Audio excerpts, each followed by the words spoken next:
Welcome, everybody, and hello. This is the Apostate Prophet. For some reason, it says Apostate Prostate on the screen. I do not know why it You've does been that. hacked. You see, Allah did it. Yeah, He Allah got is you. a punishment you. from Allah because Al-Dawa prayed to Allah. Anyway, First, yeah. Yo, Allah, we praying to you, yeah? We want you to change his name to prostate right on the screen there, yeah? This will be the proof that Islam is true. Not as good as the 7 ozone layers or the darkness at the bottom of the sea, but it will still be dope, yeah? Yeah, exactly. So, all right, today we want to talk about what has been happening recently in the Fresh and Fit, innit? What have you heard about it, David? that Fresh and Fit. Yes. Up until the I'm trying to, because I can picture the guys in my head, so I know I've seen them before, but it's not the. As far as I can tell, it's a bunch of guys who get a bunch of chicks with boobs in everyone's faces to distract from the fact that the That is the guys most are total important thing. total It is the are most total important idiots, thing. right? You don't even need the rest of it. That's all. Like the whole show is just about boobs. That's it. Yeah, and so I mean, think about this. This same thing happened. What it was? The movie was Catch Me If You Can with Leonardo DiCaprio, where he played a dude who was it starts off with like forging checks and stuff like that, but the police he had to get to the airport to get out of there, and he knew the police were going to be waiting for him, so he got all these hot stewardesses to walk beside him, and he dressed like a pilot, and everyone's looking at all the hot stewardesses with their boobs in everyone's faces, and then he walks right past the police and they don't do anything. But that's like the Fresh and Fit podcast, as far as I can tell. We got a bunch of hot chicks with their boobs in everyone's faces. No one's going to be paying attention to what awful, insane, idiotic nonsense we're saying the entire time, because they'll be distracted by the zaboobas. Well, the funny thing is the entire show is basically just it's supposed to be about how men are fantastic and women are just trash, women are garbage and all that, and their whole idea is just to invite women on there, specifically women who have I don't know, online OnlyFans presences and things like that, to then basically make fun of them or humiliate them. There was a very nice breakdown by who was that? Somebody. I don't know if it was one of these people, Brittany Venti, or one of these YouTubers who made a break. No, it was probably somebody different, but somebody broke it nicely down that whenever they have a woman on who actually objects to their stuff and speaks intelligently, they shut her down and sometimes even end up kicking them out. Like there are instances of the host Myron, for example, going like, "Oh, this is my show. Get out of here. Get out. Shut up." It's a ridiculous show. It's just about exploitation. That's it. Yeah, I just saw a clip either this morning or last night where so apparently one of the guys, I don't know which one's Fresh and which one's Fit, but I know who Myron is. But apparently the other guy, there are clips there. Someone released leaked a clip of him telling a girl to have an abortion or something like that, to abort his baby or something. I don't know the details. So I might maybe getting something wrong here. That's what it sounded like to me. And then I saw the clip. People were sharing the clip of Myron flipping out and losing his mind on like some 10-minute rant. Hey, I'm saying you can't say that. I'm wrong. I say what I want. Which I saw it, and it was so hypocritical because he's talking about how we say what I want. I say what I want. That's why I invested in real estate, so I can say what I want. No one can tell me what to say. And it's like, I'm thinking, didn't you guys just delete the clip of Laura Loomer from your video for criticizing Islam? And then you have to do this apology tour with Muhammad Hijab, getting him on there to spout a bunch of idiotic nonsense. So it's like, no, you guys aren't these alpha chads you think you are. You'll back down from Muslims telling you what to do in a heartbeat, you sniveling cowards. But so I saw that clip, and then there was a clip of I'm guessing it's a recent one because this was after all of that, where there's a girl on the podcast and she asks about that. She's like, well, what about him telling his girl to abort that? He flips out and tells her to get out of there or something. So Yeah, don't talk back. Don't talk back. Don't talk back. Not on Fresh and Fit. What was that? What? Some weird noise coming through. I don't know what that was. Anyway, so Was it this? Was it anything like this? what's happening with your mic? I don't know. I just moved it. Already before the show, there was some weird stuff going on with your mic. I don't know what's happening. I was muted. Yeah, fix your equipment, fix your Hey, life. fix your attitude. This is a professional Fix your show. We don't attitude. have these amateur attitudes here. I'm just We're saying, going fix to- your attitude. I'm gonna give you D Wood's special attitude adjuster. This show. Oh well, okay. This show is Get being off my funded show! by very Get off my serious show, then! organizations. This show is being Then funded. get out by of here if you have a Mossad. problem with my mic. Get out of here if you have a problem with my mic. You can't diss my mic to my face. Get out of here. This is my show. Oh, it's your show. Exactly. So Fine, I'm leaving. All right. Dude, it's So- a dork, man. So, yes, let's talk. Let's talk indeed. Talk about Now- Myron. Here's what Myron sounds like.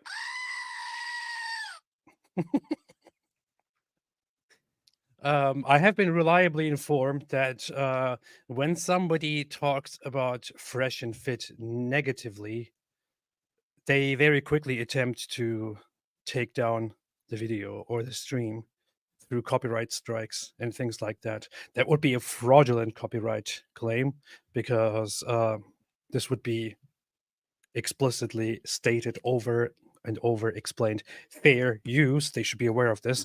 So I hope they don't make an attempt. I don't know why YouTube still allows this nonsense. So here is the funny thing. Here is a video where they hosted Laura Loomer, who has been I'm not entirely sure why Laura Loomer is on the show.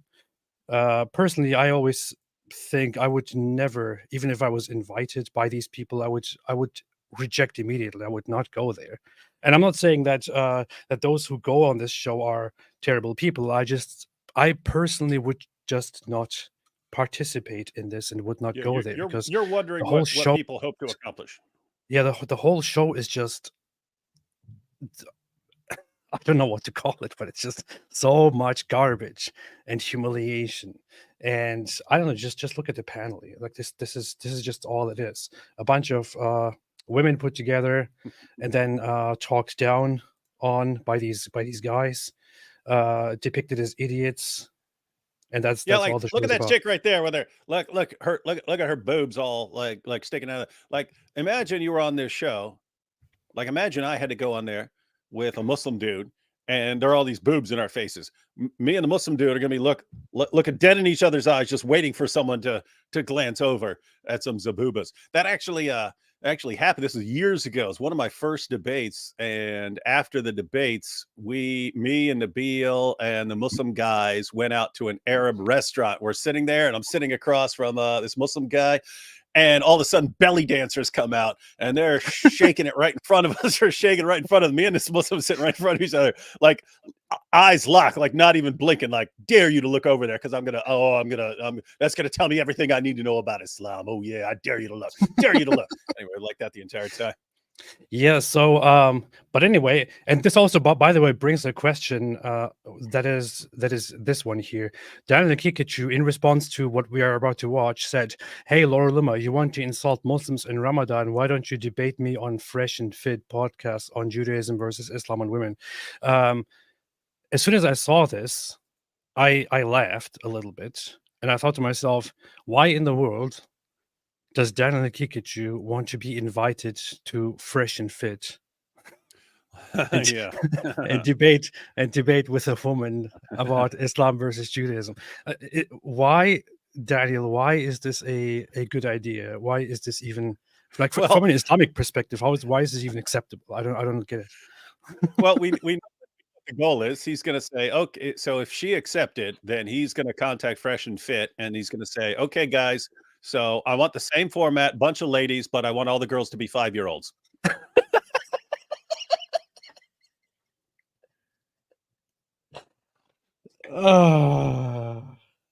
They don't even have zabubas. You had to do that. Well, I mean, think about this. What's crazy is what's crazy is, look at this. He's flipping out saying, you insult Muslims in Ramadan, like riling people up against her. They asked her. They brought it up. They said, hey, I looked you up on Google and it says you're anti-Muslim. So what's up with that? And she said, no, I'm not anti-Muslim. And then he attacks her for insulting Muslims during Ramadan. And then wants to go check out some 5-year-olds on Fresh and Fit. My goodness. And just When for there those are- who have never heard of Silent Kikachu, just to clarify that this is not just something we're saying here. This is Daniel Kikachu. signs of physical maturity, it becomes permissible for the husband in Islamic law to have marital relationships or consummate the relation with his bride. And this is the example of the Prophet, peace be upon him. Do you know what precocious puberty is? Starting puberty unusually early. Like, Is there anything in Islam that prevents you from, a man marrying a 5-year-old that started precocious puberty? you can arrange a marriage even as an infant, but that doesn't mean that sex is allowed. Could a man have a marriage to a 5-year-old consummated if she started precocious puberty? If she starts showing signs of physical maturity, then yes, that's permissible. As I What said, about age principle. 4? If there are signs 3. so this is something that becomes biologically impossible because I have a puberty, study there are that shows no, it goes as early as 11 months. well, that's something that the parents would not. See, the thing about Islamic marriage is that parents are involved at these ages. And when you look at the marriage of the Prophet, peace be upon him. So that's it. There you go. This is Daniel Kikachu. It's not just something we make up. So if Daniel Kikachu was accepted, he would probably say, hey guys, hey Myron, hey other guy, Fresh, whatever your name is.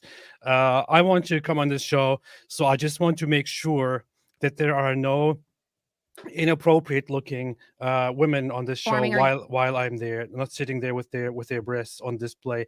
I want only 9-year-olds and 7-year-olds and 6-year-olds and 5-year-olds and 4-year-olds and 3-year-olds and 2-year-olds and even 11-month-olds sitting there.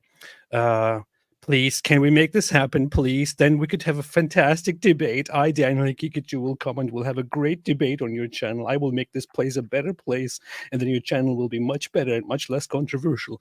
That's probably how it would go. But and anyway. what's crazy is, I mean, so he's saying a debate on Judaism and Islam, and she, if I recall, she responded and said, I'm not a religious Jew. I'm not interested in defending Judaism. But what would the main topic actually be? The main topics would actually be in that debate would be beating women into submission and Muhammad having sex with a 9-year-old girl. And hold up, Daniel hold up. Daniel would defend both those things in a heartbeat. I didn't even notice. I didn't even notice what he said here. Usually Fresh and Fit is a multi-ho show. Funny. We can just make it a one-ho show for Ramadan. I will teach the world what your vile religion actually says about women. Let's do it, Myron. Okay. Well, okay, all right. To be fair, we jumped to conclusions. We thought he was going to ask to replace all those adult women with little children. However, he specifically says here that there are usually multiple hoes. In this case, it would only be one hoe, and that would be himself. So that's what's happening. It is weird that he called himself that.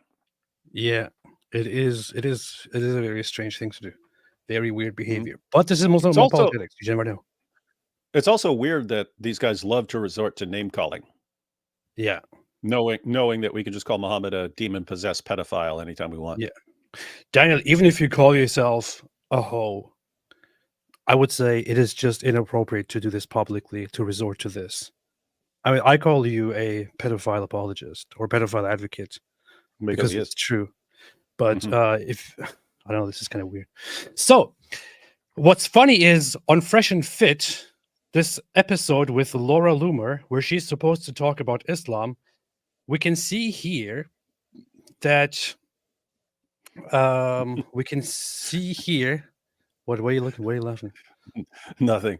Just when you had the picture up, I was thinking how Daniel would react. He's like, what are you doing with all these great grandmothers on the show with you? We can see here in the comment section that some people I checked earlier. I don't know if you can still see those.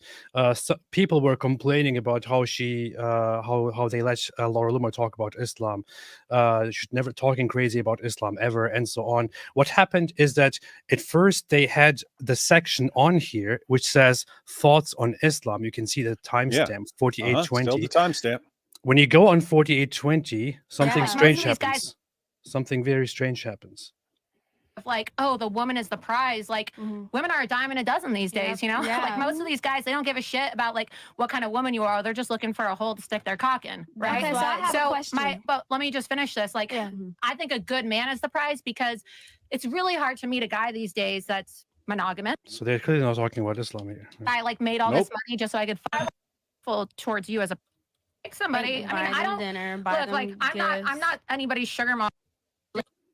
That's our job, to nurture them, to love them, to You see that, right? It says thoughts on Islam here on the timestamps, but they're not talking about Islam because That's exactly what happened to me, because it circulated as a clip on Twitter of what she said about Islam, and then everyone was flipping out about it. The Dawa guys were all flipping out, and so I went to find it because I wanted to see it in context. I went and I saw, oh, well, it's timestamped. That's convenient. Clicked on it. Hey, it's not there. They must have got the wrong timestamp. So I looked through the comments. Other people are talking about it, so it's obviously there. Finally, I went to the transcript and I looked through the transcript, couldn't find it. And I was just like, these guys actually took it out. They took out the clip. Yes, that's exactly true. And the funny thing is, Fresh and Fit is supposed to be a show hosted by these tough guys, by these men who are totally confident, self-confident, and who have a conversation here about Islam and all that at this one point. And the hosts don't object to it, of course. The hosts are like, yeah, of course, this is all right. Everyone can say whatever they want here. But once they get bullied by the Muslims, who are very sensitive and very sad about this, they take it down. So Mike, I just have one question here. Is this how these tough guys act? Is this how these proud, great men act? Is this, or have they been intellectually castrated? Have they been intellectually molested? Like a 3-year-old girl around Daniel. In fact, I have a perfect clip to pull up to just describe what happened here, apparently. And that is this here. Are you sick in the mind? Are you that mentally enslaved and intellectually subservient and intellectually molested and ideologically molested? Everything's molested with these guys always. And what's funny is when somebody gives into pressure, and then Pressure. yeah, when a Muslim gives into pressure and tones it down or takes back their what they said or apologizes, this is the reaction they get from Muhammad Hijab, for example. They say, "Are you intellectually subservient?" Are you sick in the mind? Are you that mentally enslaved and intellectually subservient? So I just want to ask Fresh and Fit, are you that sick in the mind? Are you that intellectually subservient and intellectually molested and ideologically molested? And intellectually molested and ideologically molested? Oh, wait. We can actually conclude, given the definitions available to us, that Fresh and Fit have been intellectually molested by Muhammad Hijab and the Dawa clowns. Yes. And that's why they backed down and took down the clip. That is true. Specifically, I would refer to Myron here from Fresh and Fit. Myron is the face of Fresh and Fit. This dude here, this guy here, Myron. It seems Ain't that nobody dope as him. He's just so fresh and fit. It seems that these guys have been molested by Muhammad Hijab. Ouch. So these guys, Fresh and Fit, have been molested by Muhammad Hijab. And this is just very, very weird. Sick in the mind? Are you that mentally enslaved and intellectually subservient and intellectually molested and ideologically molested? See? Myron, why have you been molested? So we want By to... men.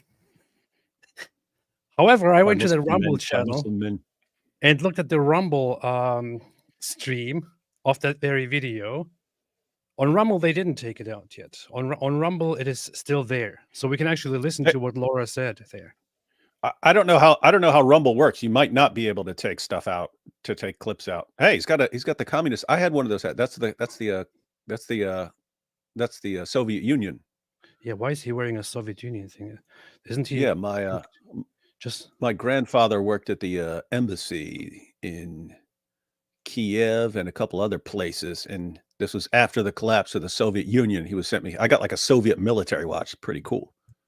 I think just a little bit later he puts on something different, like a Native American thing or something.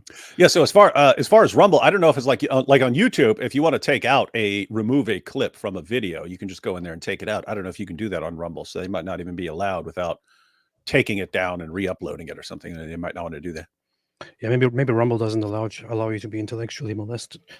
Let's see. Sometimes Google is not correct. Yeah. But Oh yeah, so here's the part. and to be honest with you, to answer you, why I kind of looked at you and rolled my eyes is because I Googled you before I got here. Yeah. And sometimes Google is not correct. Yeah. But the first thing that came up on your name was anti-Muslim.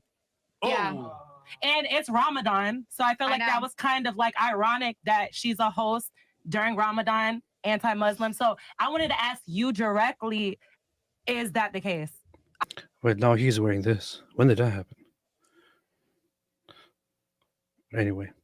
I don't hate Muslims. I mean, right? We just grabbed some food right before coming on the show. Like, I wouldn't be on your show if I hated Muslims, right? Yeah. Okay. So Google's a lie. I don't hate. I'm not anti-Muslim, but I am anti-Islam. Like, I'm not a fan. Oh, did you hear that? She said she's anti-Islam. This is unacceptable. I now completely agree with Fresh and Fit in their decision to cut this out. This is unacceptable. How can you say? Yeah, we just watched a clip of Muhammad Hijab. We watched some clips of Muhammad Hijab on Fresh and Fit last night on Inspiring Philosophy's live stream, and Hijab was attacking Christianity the entire time, and as far as the clips we watched, blasting away, lying every step of the way, just completely making stuff up, stuff that he knows is not true.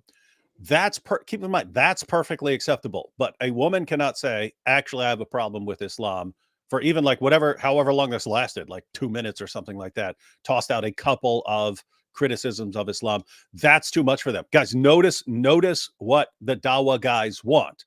They want to be able to sit there and just completely lie about everyone else's beliefs on the planet, and no one is allowed to say a word in response to them. It's the exact same agenda as as Sharia, right? It's, hey, we get to preach Islam, we get to talk about Islam. No one gets to disagree with us. No one gets to criticize us back. That's the way things are, and they can enforce that either through the government in a Sharia state or just by mob violence, like in Pakistan. They want the world to be like that. They understand it's not like that in the West, and that you can't just do that. So they get the same result by constantly whining and complaining and, oh, the Islamophobes attacking us during Ramadan, blah, blah. And they just whine until what happens? Until they get basically the same outcome. They get to talk and run their mouths about everyone else, but everyone else has to keep their mouths shut about Islam. And no, not going for it. Fresh and Fit, they go for it. We're not going for it. Jeremy Mott became a YouTube member. Welcome to the membership. Welcome to the cult. The Red Cow said, what will happen first? AP starts the show on time, or Iran actually attacks Israel rather than threatening it for 50 years in a row? I would say if Iran attempted to attack Israel, they would probably blow themselves up on accident. So, yeah. And if they don't, they're going to get blown up by Israel. So either way, Iran will get blown up if they mess around. It's going to be extreme mess around, find out situation. It's unfortunate for the people of Iran, who are very, very nice people, and who vastly do not agree with the regime that is in charge, with the Islamic Republic of Iran. In fact, the last election brought like a voter turnout of like 40% or so. So the majority of the population didn't even participate in the elections because they see no point in it. But yeah. The regime is evil. It's a weird gamble because they know they've got all these revolts over women and everyone else. They know they've got a massive degree of apostasy.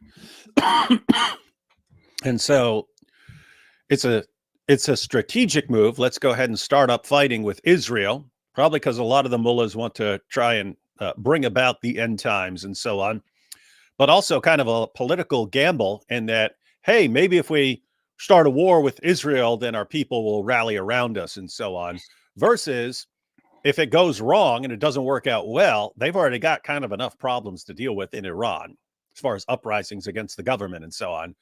So if this doesn't go well for Iran, they may be hastening their own collapse, which would be hilarious to watch. That is true. That is true.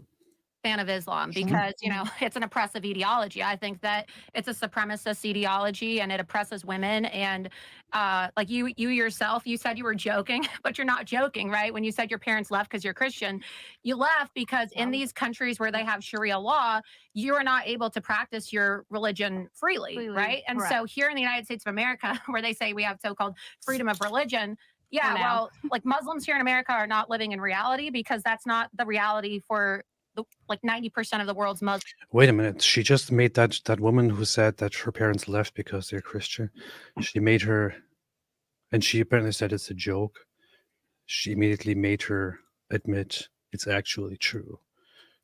Because that's the reality. Because you can't exist in Muslim countries. That's funny. Muslims, right? Like 2 billion of the world's Muslims. And so because I speak out about human rights violations, right? Like I'm not in favor of stoning women, only whores, right?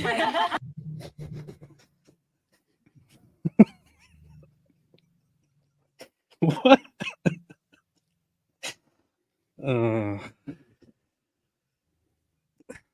Laura Loomer. Laura Loomer, ladies and gentlemen. No, don't stone people. Only the whores, okay? Only the whores. I'm not in favor of throwing gays off of buildings, right? I'm not a fan of... Wait, she's not a fan of throwing gays off buildings? Only the whores, okay? Only the whores. I'm not in favor of throwing gays off of buildings, right? Whoa, hey, why not? That's Islamophobic. That is straight up Islamophobic. You should be shocked right now, David, and you are just sitting there not even reacting to this. You should be shocked. How can you not support throwing gay people off high buildings? If that's what Muslims want, how dare you not support it? How dare you suggest that there is a problem with it? And what's crazy is the stuff she's saying. I mean, Daniel's throwing a tantrum over it. He believes in executing gays. He believes in child marriage. He believes in wife beating. He believes in taking female captives. It's just a weird situation where most of the stuff she's saying, Daniel Hakikachi would say amen to it. It's just his problem is that if you're saying it critically and saying, I don't like it, then you have to be silenced and called a hoe. I mean, I understand now why they are angry because this is clearly Islamophobic. You can't not support. But I mean, just think about what absolute babies these guys are. All these guys do is attack in every direction, attack and insult in every direction. You just saw Daniel's tweet, oh this, oh that, oh this, yeah, child bride. We want little girls and so on. That's all fine. You have one random podcast where someone asks Laura Loomer what her problem is with Muslims. She says, I don't have a problem with Muslims. It's with Islam. She mentions a couple things and it's too much for them. They all lose their minds. What a bunch of babies. They can't handle the slightest bit of criticism, especially, I have to say, especially from a woman, and especially when it's the audience is a bunch of non-Muslims who are gonna find out some disturbing information about. So what he actually did first is he actually wrote a whole novel in response to Laura Loomer, to say this ghoul-faced hog appears to believe that Judaism is some kind of feminist religion compared to Islam. let's check the facts. And then he goes into traditional Judaism, teaches that men should rule over women in all areas of society. Rabbi Eliezer. And then he engages in what these people always engage in thinking that Judaism is exactly like Islam, where you find a statement in a text, and then you're like, oh, kid, this statement is right here. That means it is universally true and applicable and should at all times be followed by all of us. So that means if some rabbi in the Talmud, for example, says, or if Maimonides says a certain thing, if he says apples are tasty, then every Jew around the world is supposed to think that apples are tasty, and nobody can disagree with it. That's how Islam would be. And these guys think that that's exactly how Judaism is. Judaism is not like that. It's not like that at all. Not like that at all. You can reject certain opinions, accept other opinions. You can read the Talmud and see in the Talmud the rabbis disagreeing with each other, harshly disagreeing with each other, having strong arguments and contradicting with each other. And you can be more drawn toward a certain opinion and less toward another opinion. There are laws which make up less than all the texts that are available, but Daniel Kikuchi people like Daniel Kikuchi will just open a reference to the Talmud and will see a little phrase in there and will say, oh, look, it says this, therefore this is what Jews believe. That's not how it works. That's not how it works. It's also funny that Daniel Kikuchi would be somebody who will attack people based on their lack of credentials and lack of knowledge on Islam if they try to criticize Islam. I'm sorry, but nobody can convince me that Daniel Kikuchi read 5% of the Talmud. He's another Muhammad Hijab in the sense that he either doesn't understand anything he reads, or he does and he's deliberately deceptive. But every last one of the Dawa guys who actually quotes sources, every time we go to the sources, we find out it doesn't say anything like that, or they're not understanding it at all. Hakikic is the same guy who says, oh, the Catholic Encyclopedia says that Mary was 12. And what do? We went to the Catholic Encyclopedia. It says no one knows how old Mary was. We don't have any reliable sources on it. It's like, what? Wait, what? And then IP was pointing out that like every source Daniel's quoting for anything in their child marriage debate and so on, he doesn't understand it. He's getting everything wrong. He's misrepresenting it. And so, and part of the problem is their followers condition them to be like this. It's the same thing with Andrew Tate's fans. When your fans will cheer for you, even if you're spouting complete nonsense that they could look up and find out is complete nonsense, it just encourages you to just keep running your mouth and be wrong about everything. There are no consequences in Islam for constantly making stuff up and just pretending that you're sharing accurate information. There's no consequences when you get caught lying. Yeah, and just to point one thing out, everybody, for those who don't know, making certain statements about Islam and saying, look, Islam commands the killing of apostates is very easy, because you can make that claim and you can simply base it on very, very, very well recorded, authenticated hadiths attributed to Muhammad and acknowledged by scholars, where Muhammad says that apostates from Islam should be killed. You can't quite do something similar with Judaism, because Jews don't follow the Talmud. Jews study the Talmud. And just for reference, just so people know, none of these people have actually read the Talmud and actually know what it's all about. The Talmud is about 25 times bigger than the Quran. So none of these people can make me believe that they actually know what they're talking about when they talk about the Quran, when they talk about the Talmud. Anyway. I'm not a fan of all these, free Palestine whack jobs running around the streets of Miami that are calling for the eradication of Israel and Jews. I'm just not down with that, right? But I don't hate Muslim people. I'm not a fan of Islam as an ideology, but I look at people on an individual basis. But yeah, like you can't really read Google, because I like to joke, and it's not really even a joke because it's real. But Jeffrey Dahmer, you know, the serial killer, we have the same birthday. Oh wow. We have the same birthday. I have the same Well, such an honor. Based, my favorite guy, superhero. same birthday as Jeffrey Dahmer, and he has a nicer Wikipedia page than By the way, Jeffrey Dahmer was Palestinian. mine. Like they give him a nicer Wikipedia than me. Damn. Yeah, and he So- hate people.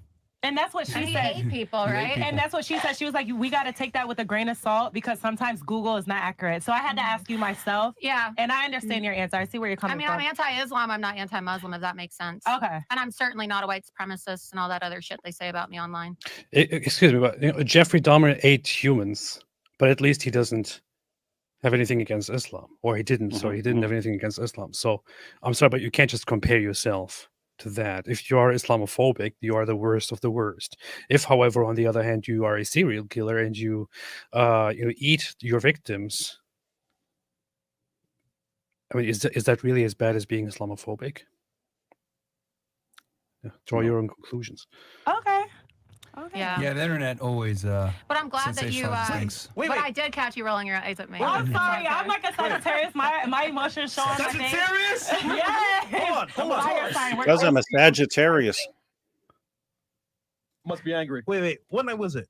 It was a long time ago. It was like when you guys, around the time that you. Is that it? Is that That's all? it. That's it. That's what they all lost their minds over. Are you kidding me?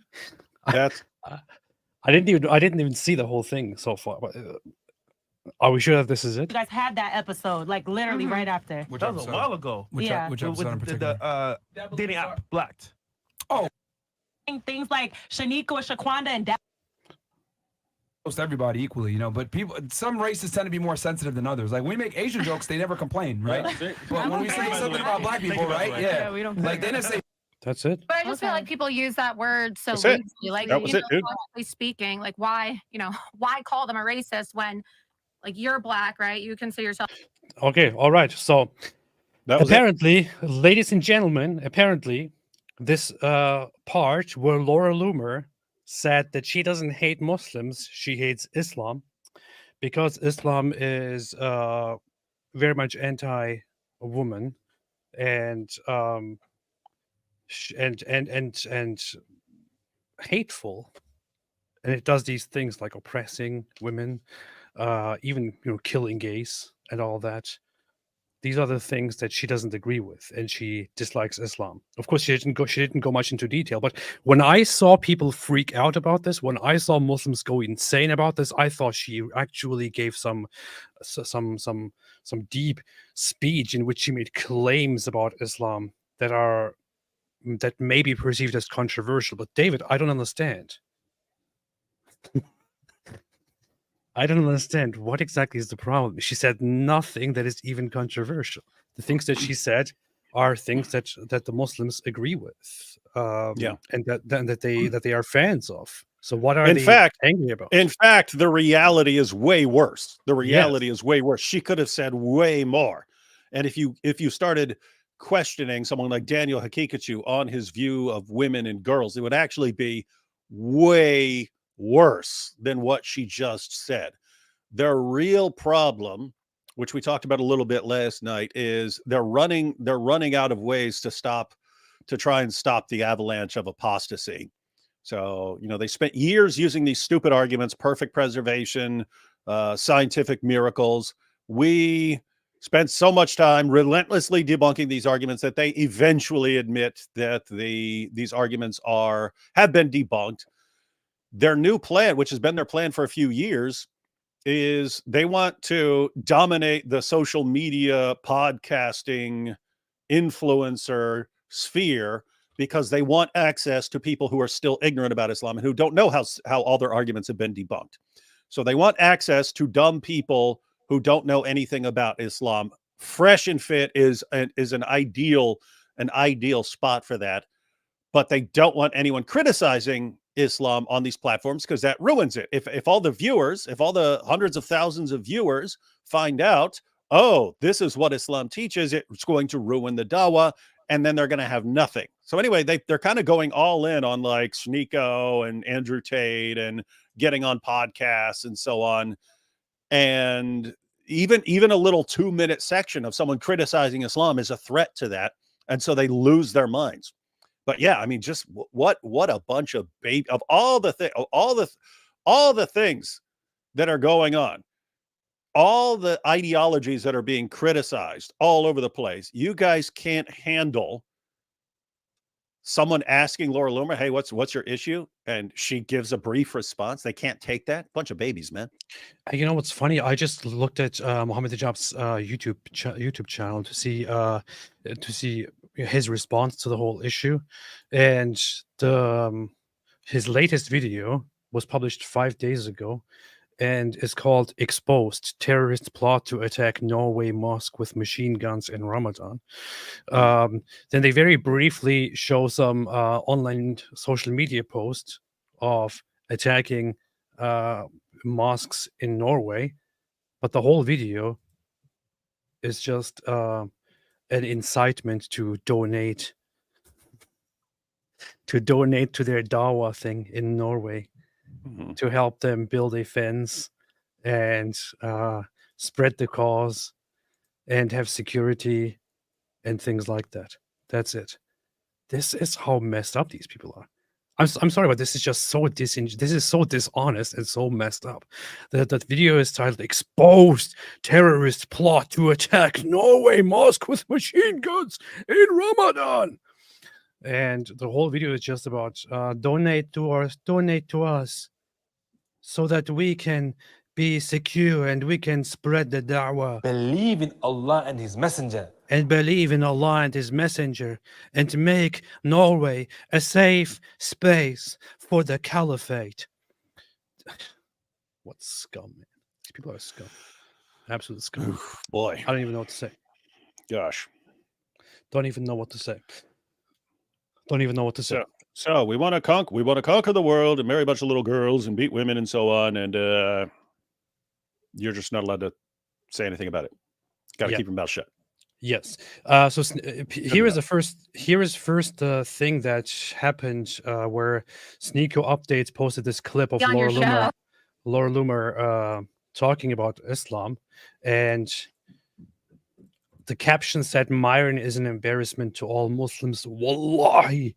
But Myron doesn't even say anything. This is the same thing that we just watched. Google is not correct. Yeah. But the first thing that came up on your name was anti-Muslim. Yeah. And it's Ramadan. So I feel like that was kind of like ironic that she's a host during Ramadan, anti-Muslim. So I wanted to ask you directly, is that the case? I don't hate Muslims. I mean, right? We just grabbed some food right before coming on the show. You are not able to practice your religion and Jews. I'm just not down with that. Right? That's it. That's it. So Myron is an embarrassment to all Muslims. Wallahi. Okay. Well, here he is. Then he responded to this saying, "Bro, shut the F up. All you do is bitch and moan in this community. God forbid I bring someone with a different viewpoint. That's the point of podcasting. We don't run an echo chamber over here." Wait, and then he took it out? Yeah, that's very interesting that he took it out here.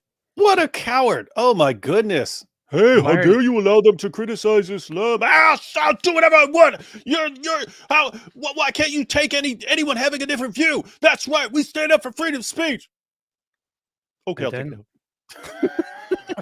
Okay. Whatever you guys say.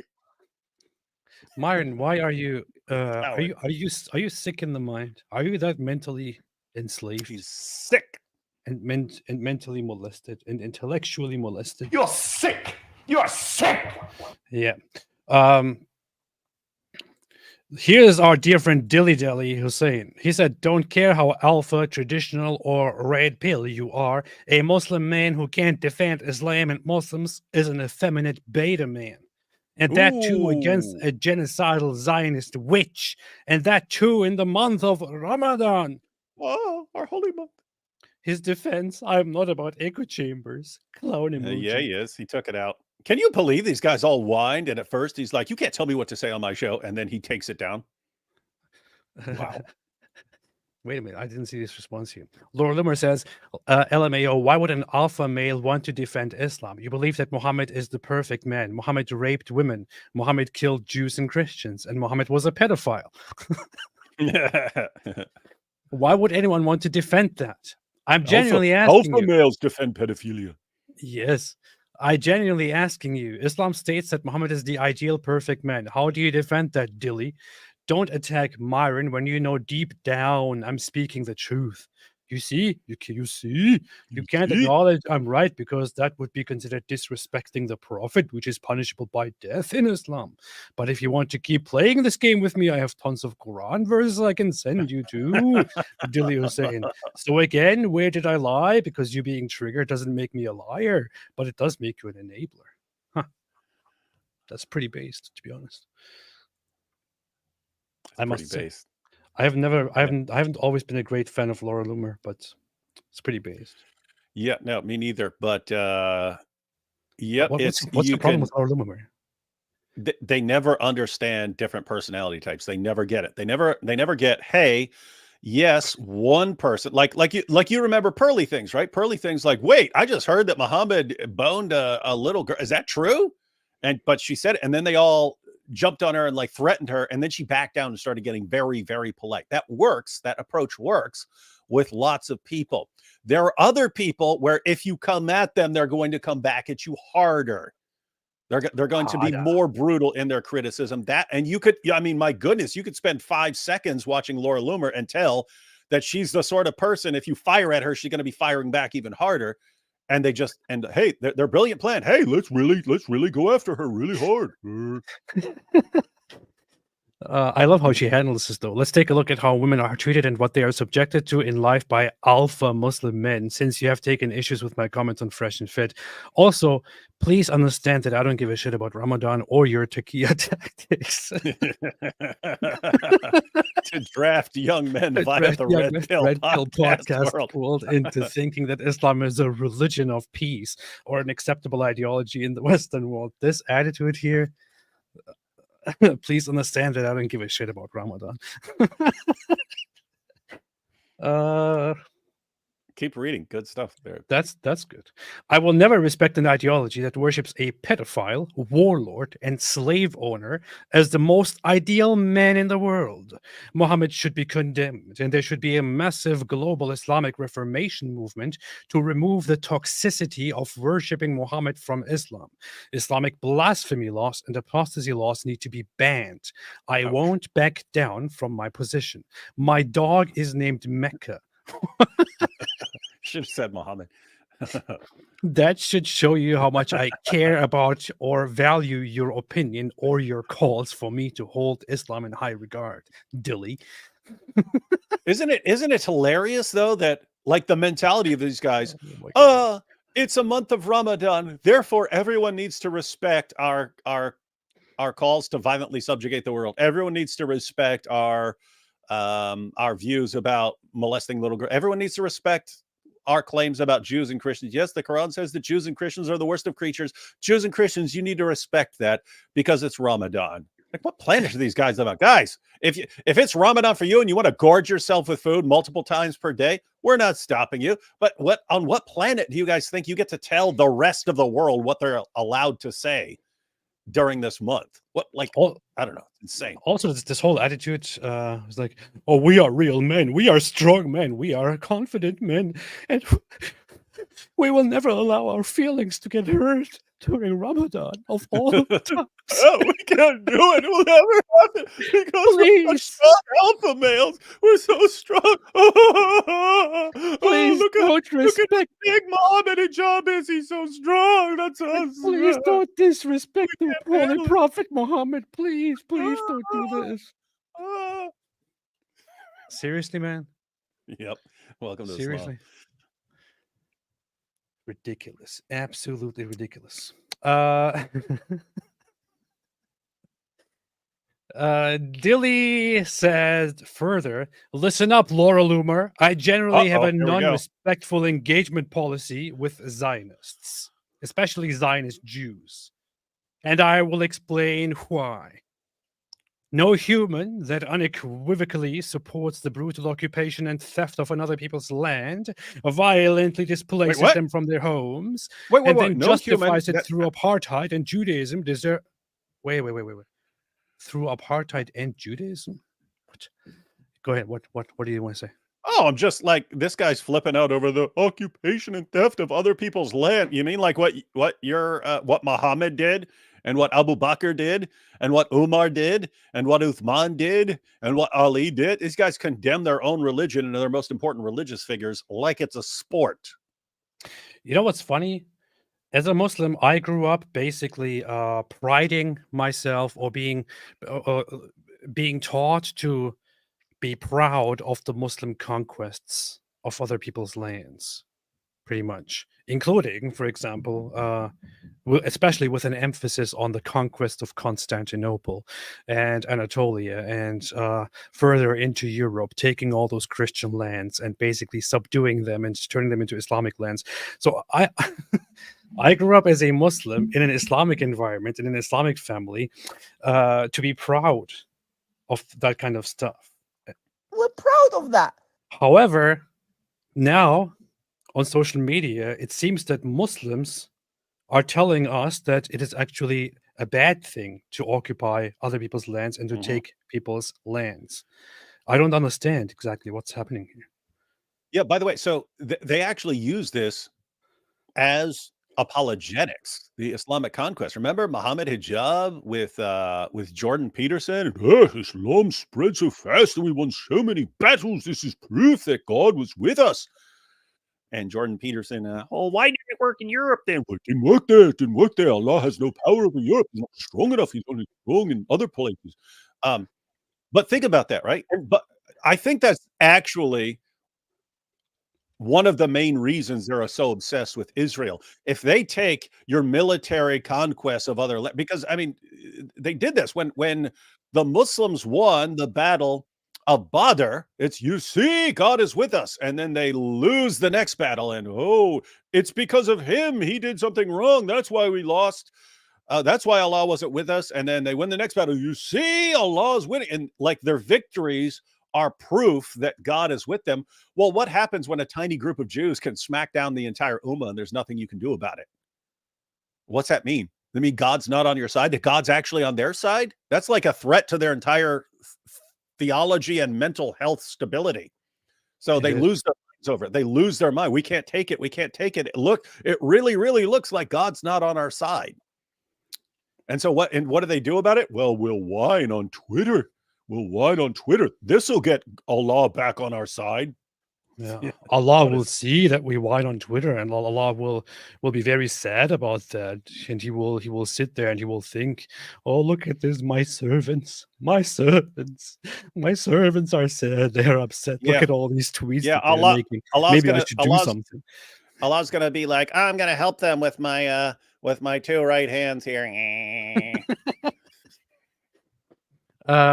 No human that unequivocally supports the brutal occupation and theft of another people's land deserves respect. Okay, well, not sure who exactly did that, but yeah, Islam, I guess, deserves no respect. And I'm not even addressing your cheerleading for the slaughter of women and children in Gaza. Pretty sure that's not happening at all. We did, however, see Dili Hussein and other people actually really cheer about October 7 and the killing and brutal execution and raping and capturing of Israeli civilians. You speak from a false moral basis. Blah, blah, blah, blah, blah. Okay, I'm not going to read all this. Man. What is this? Muhammad was a pedophile. The Prophet Muhammad's marriage to our mother, Aisha, is not something Muslims need to justify or explain to non-Muslims. Well, Dili, you know what? It happened. According to your sources, Muhammad married little Aisha when she was 6 years old and had sex with her when he was in his 50s and she was 9 years old. If Muhammad is now presented to people, to us, to others, by Islam as the perfect moral character, as the perfect moral example, it is natural that people will give their opinion on this and will say, that is unacceptable, it's disgusting, and we will not accept it. So why in the hell do you have a problem with that? Why in the world do you have a problem with people saying Muhammad was a pedophile? And I don't like that. I don't accept that. I think that is disgusting, and I think that is unacceptable. Are people not allowed to have an opinion on this? Or what exactly is your problem? You say Muslims don't need to justify or explain this to non-Muslims. Okay, well, then don't respond. Don't respond when people criticize it. What's even the point? Within the arbitrary framework of postmodern liberal marital age of consent norms. Oh, gosh. This is just...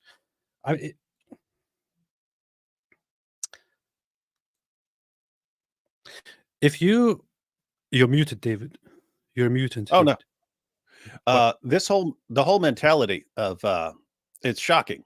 Like that they really, hey, we've joined a religion, and therefore we have the right to tell the rest of the world what they are and are not allowed to say, because we follow this illiterate 7th century Arabian caravan robber. We get to tell the rest of the world what they are and are not allowed to say, even when they're talking about us, even when they're saying Jews and Christians are the worst of creatures. We have to fight Jews and Christians until we subjugate them and make them pay jizya. Even when they're talking about you, saying, ex-Muslims have to be executed. Even when they're talking about both of us, if you commit blasphemy, you have to be executed. They're saying all these things. So they actually are saying, hey, we have this ideology, and you, AP, we're going to execute you once we've become powerful enough. We're going to publicly execute you. And Ali Dawa says he's proud of that. And he says he's going to be eating popcorn. He said he's going to be eating popcorn watching all the executions. And yet they act like you're not allowed to respond. It's like, hey, you're the worst of creatures. We're going to kill you. Here's what we're going to do. You can't stop us. Say, okay, well, let me respond to that. No, you're not allowed to respond. You're hurting our feelings. It's Ramadan. Bunch of, I don't know what to do, man. Bunch of babies. Yeah. Dilly, especially if your response to pedophilia is stuff like this, within the arbitrary framework of postmodern liberal marital age of consent norms, I'm telling you, by all means, get the hell out of the West. Go to your Islamic shithole. Live there. Try to practice your garbage. Don't preach your garbage to other people, because people that are not part of your belief system, of your culture, will have a problem with it. And if you don't want to explain it, then don't talk about it. Just go, get out. Don't advocate for pedophilia. Don't advocate for a religion of pedophilia. Go and practice your garbage in some crap hole that is a desert which does not develop without by chance finding oil and making it available, or being developed by Western nations which you hate so much. Get out of there. Get out of here. Get out of the West. You have nothing that should keep you here. Pretty sure if you went out there and started actually sharing your views and your beliefs with the public, if you went to public squares and talked about these things, nobody would want you here. Pretty sure nobody actually wants you here. Most people don't actually want you here if you have these beliefs. So why don't you get the hell out of here? Why don't you get the hell out of here? If you have such a problem with the Western mentality, with the Western morality, with the Western norms and all that that are imposed on you, poor pedophiles, why don't you get out? Nobody likes you. Nobody likes your beliefs. Nobody likes your culture. Nobody wants you. Why don't you get the hell out? And that's what's funny about how they also flipped out on Richard Dawkins for saying, I'd rather live in a country with a Christian background than a country that's influenced by Islam. And they all flip out about it. But all these guys also are the exact same. Any one of these guys could move to a Muslim nation and be under Sharia, and they don't want to. They don't want. Mohammed Hijab doesn't want to live in Afghanistan. Ali Dawa doesn't want to live in Afghanistan. Daniel Hakikachu doesn't want to live in Afghanistan. Dili Hussein doesn't want to live in Afghanistan. They don't want it. They prefer living in non-Muslim countries.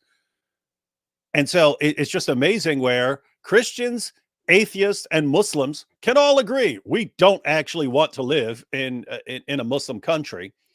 And then when Muslims are trying to turn Western nations into Muslim countries, if you object and say, wait a minute, I thought we all agreed that we don't want to live in a Muslim country.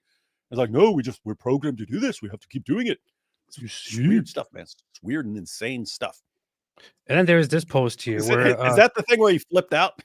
Yeah. So There was a whole thing. The background of it was is basically that Myron's co-host Walter, aka Fresh, has been accused of being together with a woman and impregnating her, and then telling her to just get an abortion and all that. And people are going crazy about that because they're saying, how is this in line with all the values and all the things that we hold, being responsible men and all that? Anyway, people were telling Myron to hold his friend, his co-host, accountable, and he then went crazy about this, and people reported about it. And let's just view a very brief part of this. This is one of the most pathetic things I've ever seen. Keep in mind, I didn't know about these guys until I knew about them. Was Andrew Tate on was one of the Andrew Tate clips from these guys? I'm trying to think. Andrew Tate went on there twice or so. Yeah. Yeah, so I've seen them before, and I'm sure I've seen a couple Twitter clips or something like that. But up until recently, haven't been paying much attention to them. But I mean, my first real impression of these guys is, oh, you can't tell us what to say. We're so strong. We're so strong on our podcast. And then they take it down like a bunch of cowards. They can't handle it. And then this whole thing where they're saying one thing and behind the scenes are telling girls to get abortions and stuff like that. And then when he's challenged on the other guy telling a girl to have an abortion, he loses his mind like a baby throwing a tantrum, like a toddler throwing a tantrum in the checkout aisle at Walmart because mom won't get him a pack of Skittles or something like that, like losing his mind, like he's about to fall over on the floor, losing his mind. Let's see. Motherfuckers are jellyfish. No fucking spot. Okay, strong language here. That's an atheist channel. So. Christians, cover your ears. Yeah, Christians leave. And that's the reason why a lot of you motherfuckers are Christians, get out of here. If you can't handle the language on this atheist live stream, get out. That's how he rolls. And that's the reason why a lot of you motherfuckers are fat, triple chin, neck bearded, pieces of shit, fucking dorks with no money, and no one fucking respects you because you motherfuckers don't stand for nothing. If I stand with Fresh, I die with Fresh. It is what it is, okay? It is what it is, you motherfuckers. Oh shit, it's getting shaky. I don't know what I'm gonna do. I'm gonna leave. I got 20 fucking real estate properties, so I can tell motherfuckers, fuck you. My net worth is over $6 fucking million. I get money residually. I don't fucking need to do this shit, and I don't need to fucking sell my soul. I stand with my fucking friends. Period. All right. Why are you shaking? Why are you stuttering? Why are you stuttering? And why you deleting clips of your podcast? Plus, if you're so tough, and if you so don't give a shit, I can do whatever I want. Yeah. Then why did you take it down, Myron? Why did you take it down? And think about how pathetic this is. He must know his audience that, like, if you were giving some defense of your friend, or why you're remaining loyal to your friend, why wouldn't you calmly say this? Like he knows, I don't know his audience very, very well. But I mean, he must know that this is what impresses his audience. If I start freaking out and yelling, then they'll listen to whatever I say and they'll just ignore whether I have any coherent point at all. It's similar to Dawa. You know what I mean? It's similar to Dawa in the sense that you know your viewers aren't paying attention to what you're saying. They're paying attention to how confident you sound when you're saying it. He must have some of the similar. His audience must have similar mentality. That's true. Okay, let's keep listening to this. Are you sick in the mind? Are you that mentally enslaved and intellectually subservient and intellectually? Oh, sorry, wrong audio. Wait. Friends, period. All right? Some of you motherfuckers need to get a fucking spine, you jellyfish SpongeBob in the fucking pineapple house. Pieces of shit. It pisses me off how soft all you motherfuckers are, bro. It's ridiculous. You motherfuckers haven't stepped in the gym in 3 weeks trying to tell me how to fucking be loyal to my fucking friends. I'm not going anywhere. All right? I'm tired of you motherfuckers. Leave Fresh. Is this supposed to be tough? Or something. I don't even. Is this supposed to be tough, David? Like when somebody goes on a rant like this, are they under the impression that this is actually tough talk, because that's not what it feels like at all. No. It's pathetic. I mean, look at the dude. It's it is very, very, very loserly. Yeah. But I mean, notice it's how Andrew Tate responds as well. You ask him, you challenge him on something, and he just goes on. He flips out and goes on a rant, and then it's, oh yeah, he's so strong. Look how passionate he is. He must be right. He's only dude. He's only done. Well, fuck you. All right. I don't need to make a fucking cent off this fucking podcast. I guess he's expecting people to go like, yeah, tell him, Myron. And the responses are like, well, how about just stop, man? Just be quiet. Anyway, Dilly Hussein said, I wish brother Unplug Fit X, who is Myron, was this passionate about defending Islam and Prophet Muhammad, peace be upon him, when attacked by a genocidal Zionist witch on his own show. I don't know why I'm doing this accent. The guy's British. Now, Yeah. to be fair, from an Islamic perspective, Dilly Hussein is absolutely correct. Wait a minute. Someone can talk trash about Muhammad or about Islam or about Sharia right on there. You don't show the slightest bit of concern. Although if you get harassed afterwards, you back down like a sniveling little coward, but you definitely weren't this passionate about defending Muhammad. Someone criticizes your co-host for doing something really messed up, and you just lose your mind. You can't take the slightest bit of criticism about you and your co-host, but you can take it about Muhammad. Yes. P. Dilly. P. Dilly. He's defending his boyfriend. I'm not sure if that's true. I don't think it's his boyfriend. I think he had a different boyfriend. Well, there are all those pictures that I see whenever he criticizes someone. Someone posts all these pictures of him like kissing someone or hugging some guy or something like that. And there was this clip when he goes, "A woman's vagina is the nastiest, most disgusting thing in the world." It's like, dude, that. Wait, he said that? What? Yeah. It's like, wait a minute. Got all these pictures of you kissing on guys, and vaginas are gross. That is very weird. That's extremely weird. That is very, very strange. Yeah, I saw Tree of Logic 3411. She was going through this guy was going through his stuff and showing photos of him looking very questionable in his interactions with his male friends, which just once again bring up the speculations that he might just be into men and might therefore have an aversion toward women. But we never know. These are just speculations. Shout out to Just 3411, by the way. She has a very good channel and very funny. However, Dilly Hussein said, I wish brother was this passionate about defending Islam and Prophet Muhammad when attacked by genocidal Zionist witch on his own show, yeah? And then Myron responded to genocidal Zionist witch. They asked her. They brought it up. Yeah. They attacked her. She defended herself against a criticism. And they can't handle it. And they have to resort to endless name calling. And Myron then responded to that. When I saw this, I laughed because I thought this is just funny. Two terrible people fighting here.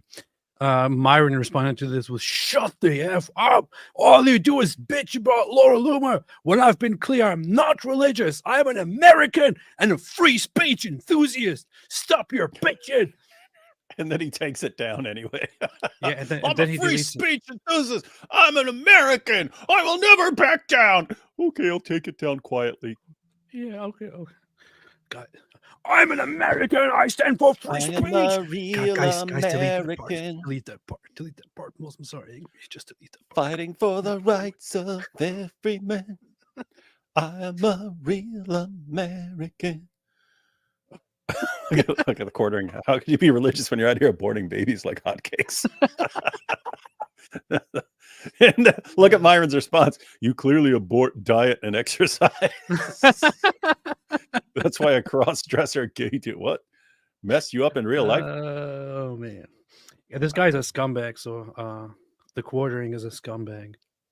No, he's not. It's just all the scumbags come together and gathering and Quartering's not. He just doesn't understand what people are saying. Like there was that one time when he thought, no, Muhammad hijab is just criticizing child marriage. Like, no, he's not. The guy is actually a scumbag. Oh, is he? Yeah, he's actually a scumbag. So I know that. I know for a fact that he's a scumbag. You don't know anything. It's scientifically proven.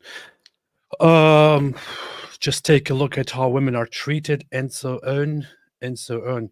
And then at some point, Muhammad Hijab jumped in. Oh, I was wondering who she shared the clip of Ali Dawah thing. She did that too, yeah. Oh, wow. She was going off on things, huh? Apparently she was responding here to Sneeko. I don't know what Sneeko said because Sneeko blocked me. Yeah. Yeah, here's Sneeko. It says you're blocked. Terrible. So but Laura said, Sneeko, why are you associating with Ali Dawah, a known Islamic supremacist who has said on multiple times he would marry off his 9-year-old daughter, which is pedophilia? Isn't most of your audience minor boys? Why are you introducing this filth to them? Here is the video. And let's see. Pretty sure that it's not true what she's saying, considering that she's Islamophobic and that Muslims would never do such horrible things. But let's see. My daughter wants to hold on. Let me finish. If my daughter reached the age of menstruation, 9 years old, I would say you are ready. You are ready to get married. However, it's forbidden for me to divorce her. If she says, Dad, I don't want to get married. All right, no, but she does. My daughter. Oh. Okay, so Ali Dawah did apparently say that if his daughter is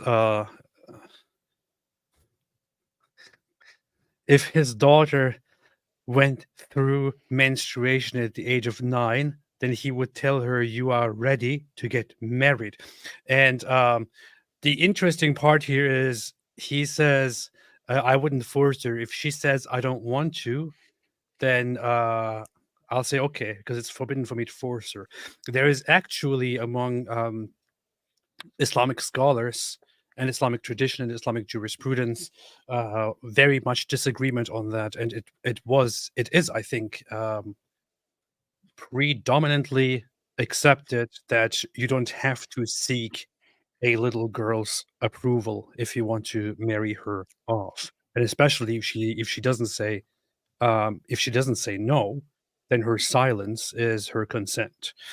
So you could even say that Ali Dawah here is a little bit better than the Islamic scholars. But he's massively better. I mean, he's massively better than both his God and his prophet. As horrible as what he's saying is, he's still saying, if my daughter started menstruating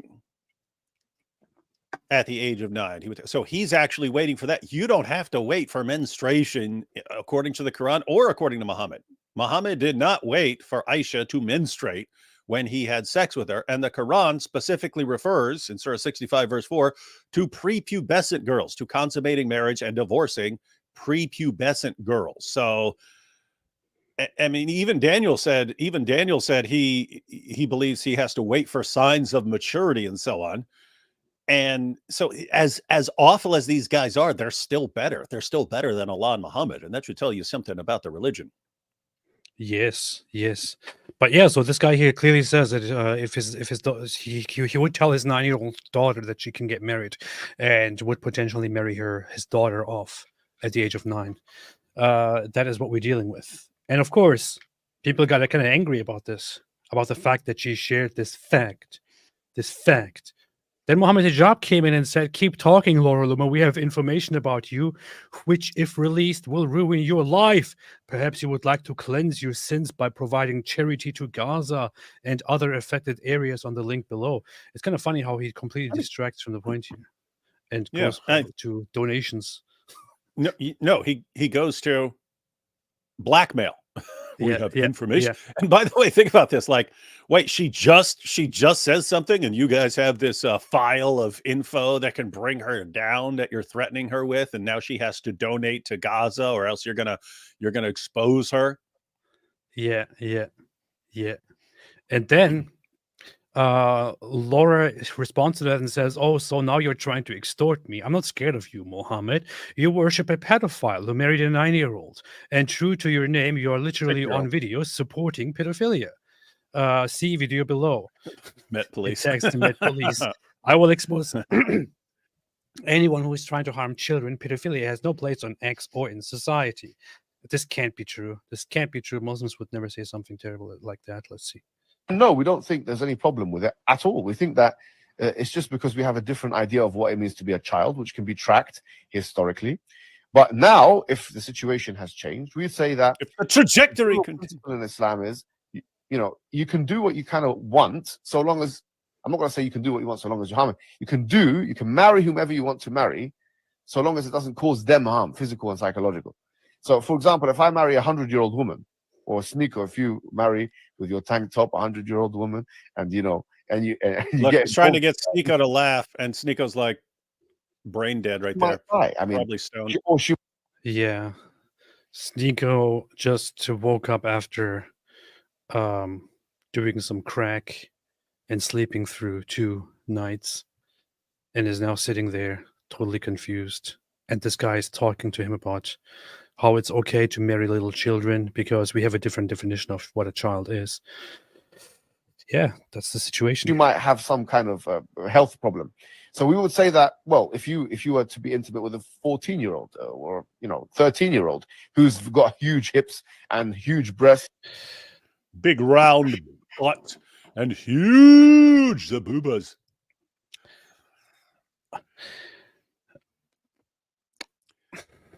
And hijab, say what you really mean. It wouldn't matter if she's 5 years old. Doesn't a regular man, feel slightly uncomfortable just saying these words that he just said? I mean, I would feel seriously uncomfortable, even repeating, telling somebody about what he says here. If you were to be intimate with a 14-year-old or 13-year-old who's got huge hips and huge breasts and huge body, I mean, think about how messed up this is, right? Because he said it.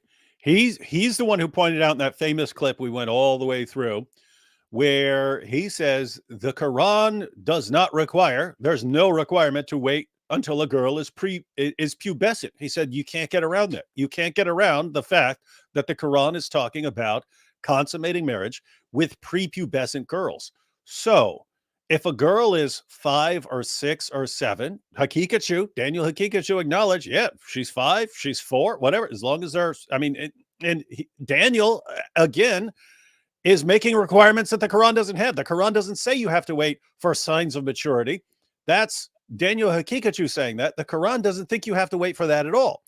So what you should be saying to actually defend the point is it could be a little prepubescent girl, and Sneeko, you could bang her, and that's fine. Everyone's looking at Muhammad Hijab going, oh, this is so disgusting. He's talking about sex with a 13-year-old with a big butt and big boobs and so on. Yeah, he's doing that because he wants to kind of defend the point while distracting from the real Islamic view, even his own view, which is much worse. But he wants people to think that he's answering this. Look at Sneeko. Well, I guess that's right. You've given me a lot to think about, Muhammad Hijab. But this is the kind of stuff that we talk about when we talk about Islam, of course. This is where the topic goes. When we talk about Islam and Islamic morality, the conversation quickly comes to 13-year-olds with big butts and all that, and 6-year-olds that show signs of puberty and could be ready to get married, 4-year-olds that show early signs of puberty and that you could marry, and so on. These are the things that we talk about. Isn't it enough? Seriously, isn't it enough for people to hear these things and to wake up and to think, hold up, this is. Oh, people make all kinds of accusations about different cultures. You hear it directly from the proponents of this religion themselves. They say it openly and proudly. They talk about little girls, little children being sexually attractive and possibly marrying them. And then they justify their holy prophet marrying a little girl and having sex with her, raping her when she was at the age of 9. So this is what we're dealing with. This is Islam. This is Islam. We would say it's not going to have the same effect medically. I mean, no one can make the argument. But in these countries where we live in now, one is legal and one is illegal. So, in other words, you can't marry a 100-year-old woman, but you can marry that girl that's, you can't be. You're a pedophile if you go for the girl that's got the hips. And once again, pedophilia is.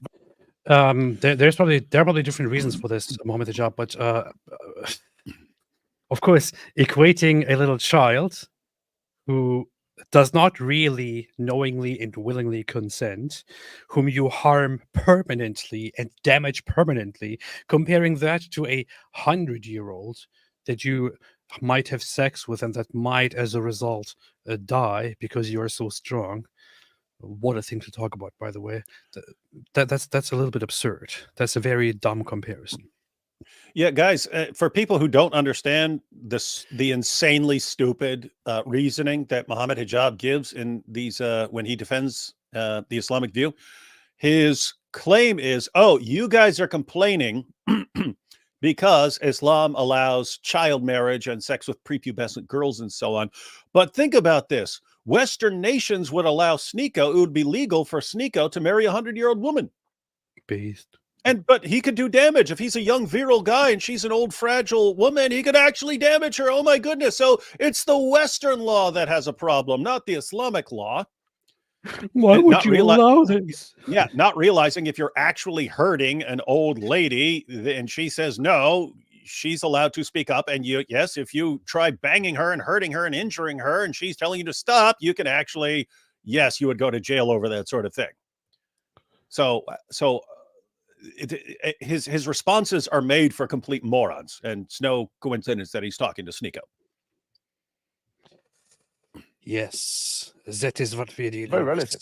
And the other thing he always does is he always acts like it's about 13 and 14-year-old girls who are mature with breasts and so on, and it's not. It's not. I mean, yes, we have a problem with you having sex with a 13-year-old girl. The real concern is Islam does not require that she have developed breasts or anything else like that. It doesn't require it. Yeah.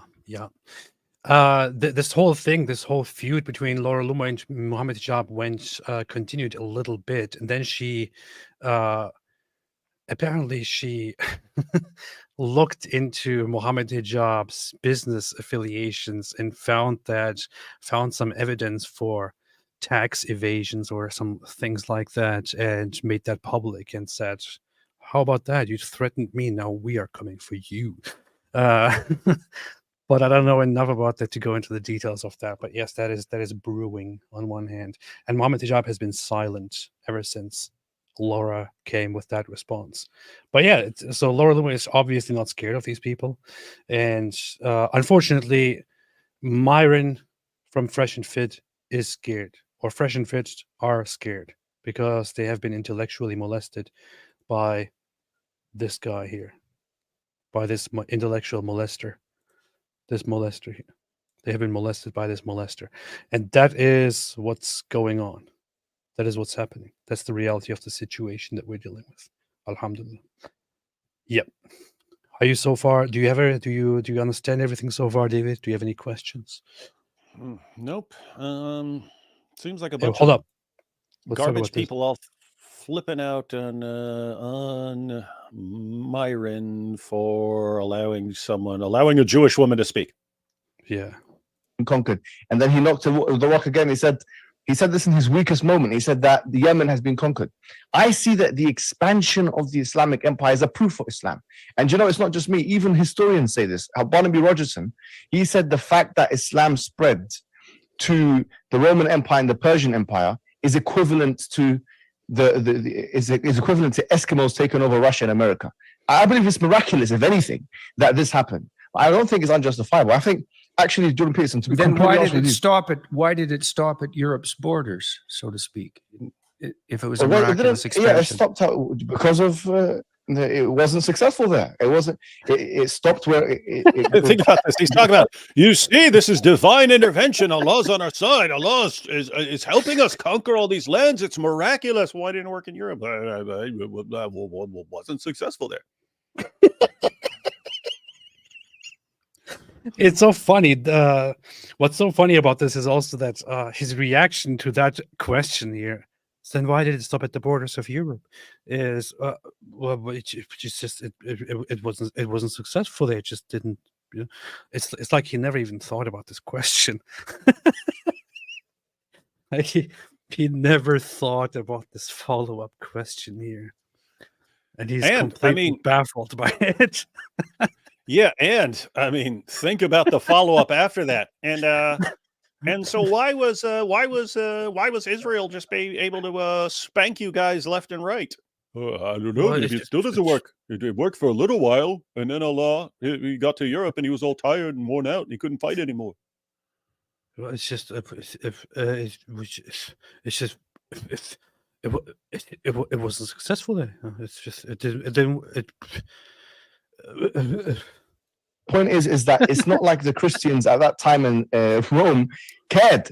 I mean, they did the same thing for years. They were expanding themselves. Well, that's why I said I wasn't making a they expanded themselves. So that's what they do. They expand themselves.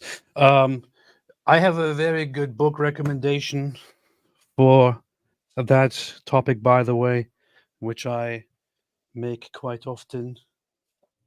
And that is this here. This here.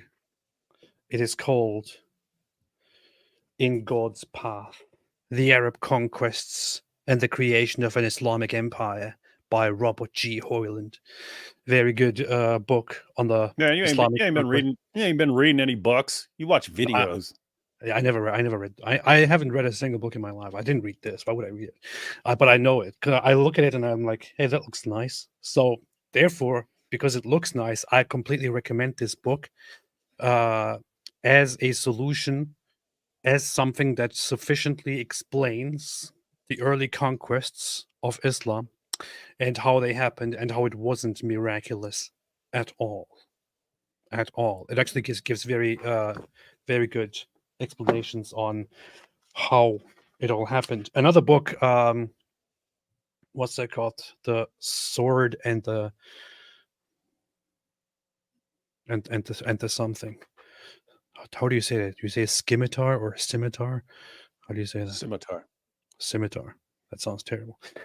Yeah, that book, The Sword and the Scimitar, by this one guy whose name I forgot, who is a Coptic dude. I would recommend those two books to cover the topics of Islam's expansion. Very, very insightful. And you can see there that it's not miraculous. It's not even that fantastic that the Islamic armies poured out in the 7th century and took a bunch of stuff over. So that's that. No, it's pretty straightforward. The Byzantines and the Persians were at war for a long time, and they beat each other to a total pulp. And then Muslims came out, waging jihad. Plus, really until that point, the Byzantines and the Persians had the impression that these Arab tribes just attack every now and then it just goes away, or they are fought and it goes away. That was their impression, because they had raids from the Arab tribes forever, and that was their impression of the Arab tribes. They raid, they attack, then they are at some point defeated and driven out. That's it. But when Islam came and actually united these people in a very violent and aggressive cause, it came a little bit unexpected to the Byzantines and the Persians. Guy Fo said, LOL, he reads books. What a nerd. I know. I'm sorry. He's got a point. Black Angels with the AP looks like an alcoholic who just woke up. I said the same thing. I said I look very sick today. I have You're actually sick. been suffering with some severe pain in my foot. I don't know what exactly I did to my foot, but my foot is hurting like 4 years crazy. ago, Ali Dawa and all his minions prayed for us to get diseases, and here your foot hurts. Coincidence or That's true. punishment of Allah? That's true. But that aside, completely irrelevant, of course. I am an alcoholic who just woke up. So, yeah. Chaos in Order said, "How did I do, David? The next debate I want to do against a Muslim. Any recommendations on who I should challenge for my next opponent? Who is Chaos in Order? That doesn't. Chaos debated Matt Slick recently, and I have no idea why Chaos thinks that I watched it when I'm not interested in the. I'm not saying the topic isn't important. It's just Chaos. Yeah, if you debate a Muslim, you might be interested in that. If you debate Matt Slick, then it's Christian versus Christian. Not really interested. Who's Matt again? I'm not saying it's just there's a limited amount of time in a day, and so I have to figure out what I'm focusing on. And yeah, the fine points of Christian theology. Yeah, but I mean, I would predict, given that Matt Slick's done 1 million debates in the past, and that was your first, I would predict what normally happens there is normally a more of a struggle for the new guy versus the person who's debated a ton of times. Yeah. If you want real credibility as a debater, debate somebody who is intellectually advanced, like Ali Dawa, for example, and then come. Then you'd be in trouble, Chaos. Yep. Running Decade IX says, "Who was the guy who fed Ali Dawa grapes again? How did you find out?" LOL. That was. I heard that it was Smiles to Jenna, but I don't know. That's just what people said. Hey, that was Smiles to Jenna feeding grapes. It was Smile to Jenna, and the proof is that you can actually see the sleeves, what he's wearing there, and then in a different video of Smile to Jenna, he actually has that same thing on, which they recorded around and published around that same time, maybe even recorded that day. But it was definitely Smile to Jenna. It was that guy. Very, very Isn't strange. that like, if I were to, like, I can't imagine a scenario where I'm going to have some guy feeding me grapes. I can't, like, I don't care what the joke is. So, like, I'm a guy who would not have real men do. Real men get fed grapes by their friends. I'm a guy who wouldn't have a problem putting on my wife's nightie to make fun of Muhammad wearing Aisha's nightie, but I still would not want a guy hand feeding me grapes. Like, what's next? Is he going to chew them up like a little birdie and spit them into your mouth? What the heck? Look at this. Clementine said there's a video of someone feeding Ali Dawa grapes. Clementine has not been here for a very long. Like many other people.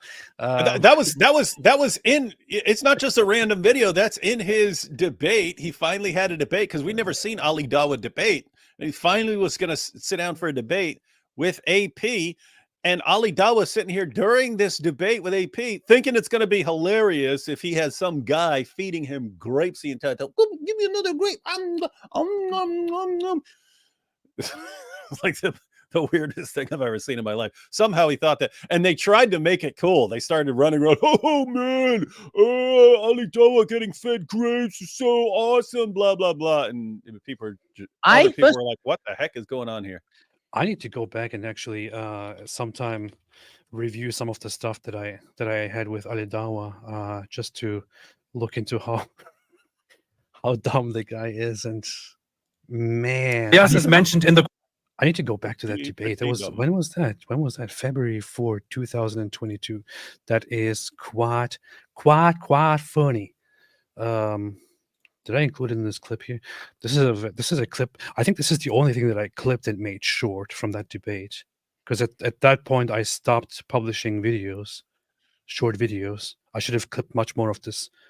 I found this very funny. Totally unrelated to Islam, but you see how weird this guy is.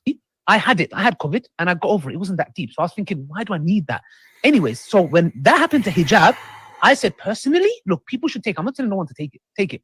I prefer not to. Oh, you are against vaccinations in general, right? You're anti-vax. No. I wouldn't say that. I would say personally, each individual, you have to, because at the end of the day, if for example, the urf of the people, like we live at a time where people, if it's needed and it's going to protect, if they believe it's going to protect, that's calm. You should obey the law of the land. It's as simple as that. As Muslims, our contracts are very, very important. So that's why I'm not telling anyone not to take it. I'm saying personally, me.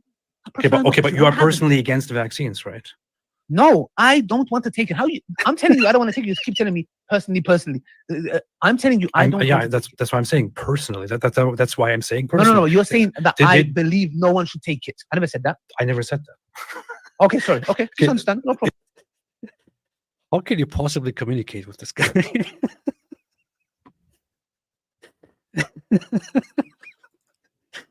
Man. I don't even understand. How does this guy have debates with people?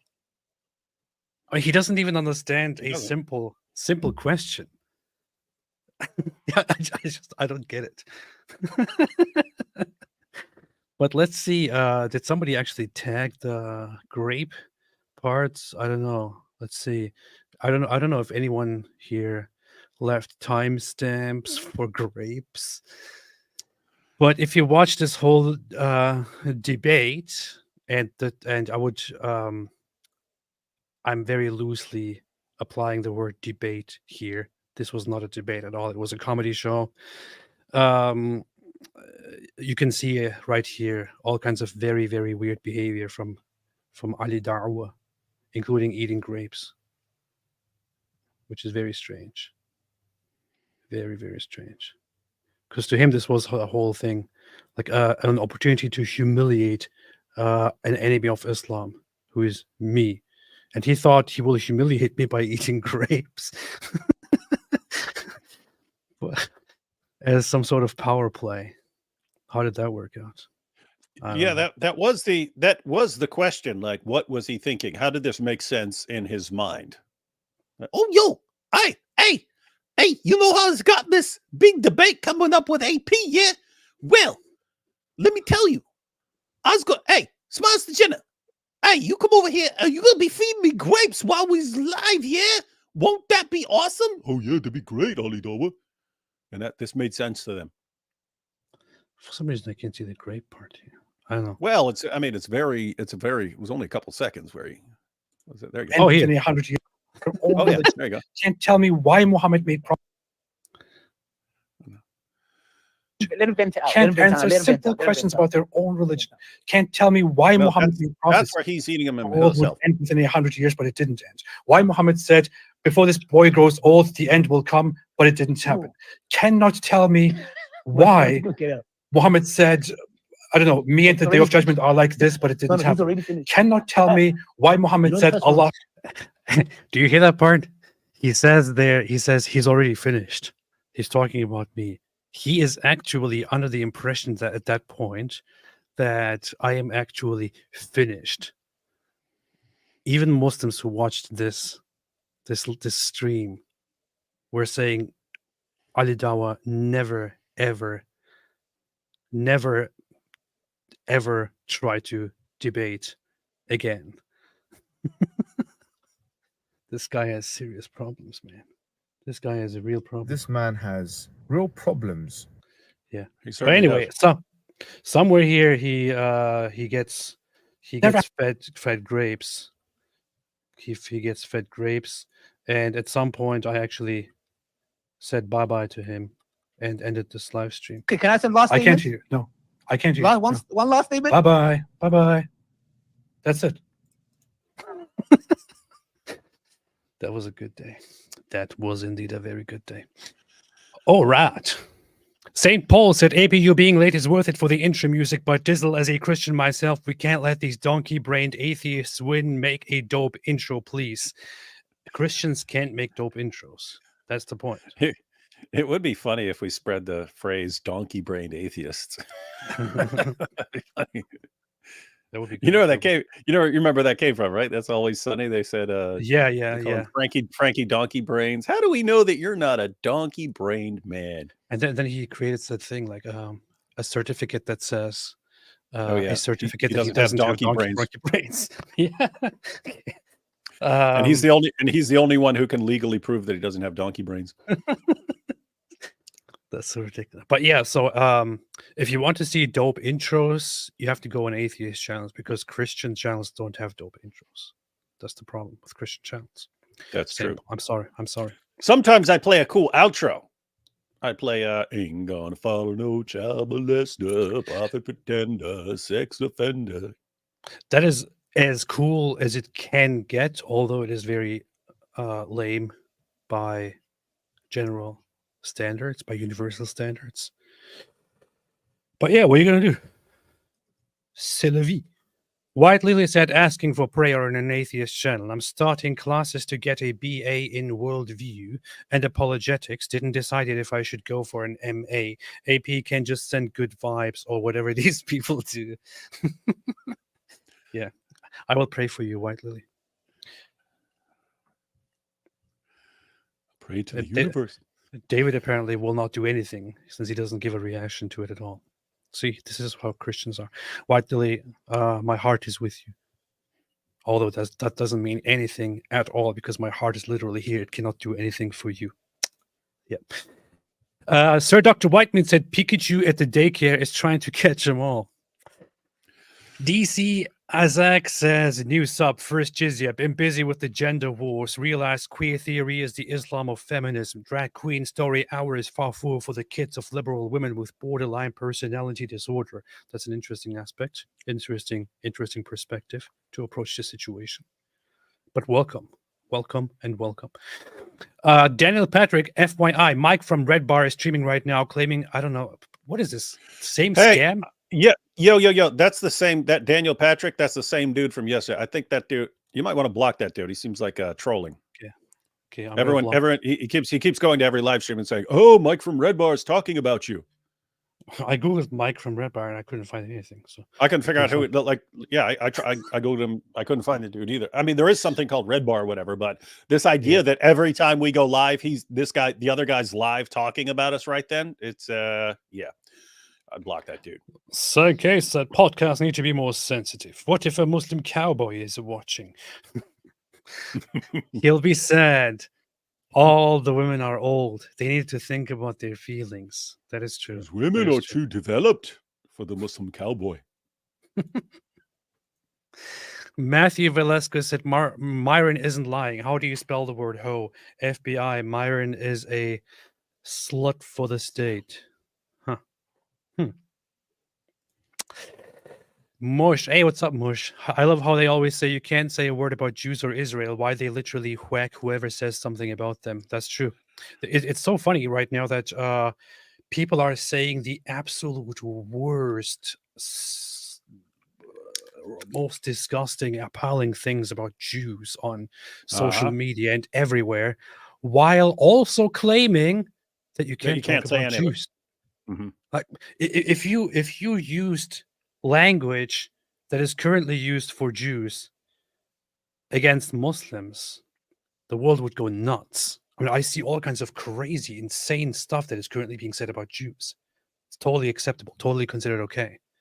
Because why? Because Jews don't come out and shoot up your place in response. Because Jews don't blow themselves up in response. Kill you. Jews don't publicly behead you in response because they're offended. However, yeah, you can't say anything about Jews. You can't say anything about Jews. You can't say anything about these evil Jews. People are sick. People are sick. You're sick. You're sick. Zabalancy said, does Daniel drool seeing baby girls with pacifiers? Most likely. Carson Death said hijab is like Oswald based on In Living Color. That's true. Running Decade IX said Muhammad must have publicly recited the satanic verses. It is unthinkable that the story could have been invented by Muslims or foisted upon them by non-Muslims. How do Muslims even respond? David, you are more familiar with the trajectory of the satanic verses, right? Mm-hmm. Can you respond to this question with 3 words? No, but yeah, it's a principle of that is not something that later people are going to invent. I have, I think, 50 Muslim sources on the satanic verses. The story gets watered down over time as they try to explain it away. But yeah, that's the general reasoning, and that's the principle of embarrassment. If you were one of the early Muslim historians who's recording information about Muhammad, and you decide to make something up, you're not going to make up a story about him delivering revelations from Satan and being tricked and not being able to tell the difference between a revelation from God and a revelation from the devil. You're not going to want to make that up. You'd make up like miracle stories or something like that. You're not going to make up stories about Muhammad delivering a revelation from the devil and being tricked and deceived. So the only explanation for why you'd find that in so many sources is they knew it was true. And then the further you get away from it, the more they can deny it, because it's not in everyone's memory. That is very, very true. That is very true. Cars and deaths in Indonesia, the most populous Muslim country, just established diplomatic relations with Israel. AP care to comment. I saw news on Indonesia's intention to normalize relations with Israel. Has there been an update on that? I don't know if there's an actual update on the issue. Indonesia ready to normalize relations with Israel. Indonesia willing to normalize ties with Israel in bid to join OECD. So the current news is still yet that that there is a willingness on behalf of Indonesia to recognize and normalize relations with Israel, which would be a very big step. But so far, nothing has yet been done. So it didn't happen yet. Running Decade said, Mo hijab style response, liberalism has no objective basis for morality. Therefore, we should instead have an Islamic state because Trinity is absurd. Therefore, throwing gays off building is okay. Doesn't that sound exactly like his sense. reason for everything? Same with Hakikachu. Yeah. With Daniel Hakikachu, it would be like, well, if we don't impose Islamic Sharia law and force people to marry little children, then you see what happens in the West. You see what happens in the West. People get addicted to drugs, and women become single mothers, and their children die with drug overdose in public toilets. That's basically how Daniel Hakikachu is. Then they're on OnlyFans. And then they go on OnlyFans. That's what happens. What an insane way of debating things, man. Deja vu disciple. What did Muhammad say when his wife called him a pedophile? That's an awfully big word for a 6-year-old. I heard that before. Me too. It's a good one. It's classic. It's a good classic one. It should be in the International Book of Jokes. Cars in Depth said Daniel can't physically read the Talmud, forget study and understand it. He can't read or understand Aramaic and Hebrew, let alone follow the logic. Yep. I mean, there is a very good source nowadays, Sepharia, which has where you can read much of the contents of the Talmud. However, it's not something that even somebody in who is trained to become a rabbi just sits down and reads plainly and says, okay, this is not what I believe in. No, people study it thoroughly and discuss it over many, many years. It's not just a book that you read through and then, okay, I've read it all, I know what it's all about. No, it's something to study, not to read and memorize and follow. It's not like Islamic texts. It's a collection of commentary and law. Nikhil Sankar said, how is it genocide when Hamas consents? This is a good point. Apopakra said, that's from Fareed. Love Tucker Carlson, but a bit disappointed in him. How can you love Tucker Carlson? The guy has always been a fraud. I'm sorry to say this, but he has always been a fraud. He was never a reliable, never a serious person, always has been a fraud. Prove me wrong. Isn't it interesting how like true colors are being exposed in rapid succession right now? Your true colors shining through. Yes. Yes, exactly. Tucker Carlson just behaving like paid for by a certain part of the world in order to tackle Western propaganda with anti-Western propaganda. That's what it looks like. And he's not doing a very fantastic job, to be honest. I mean, some of his propaganda consists of going into a grocery store in Russia and saying, "Look at this! Wow! Oh my goodness! They have bread! Oh, I Oh, can buy bread! here." Oh, bread! What an idiot, man. Apu Bakr said, "You guys gonna do a reaction video on Tucker?" I don't know if I want to. How long is that even? That interview that he had with the guy No from idea. Haven't seen it. Bethlehem. Haven't seen it. I don't know how long that is. Don't know. Can't. I'm gonna look. Oh, hey, here's the proof. Look, here's the proof.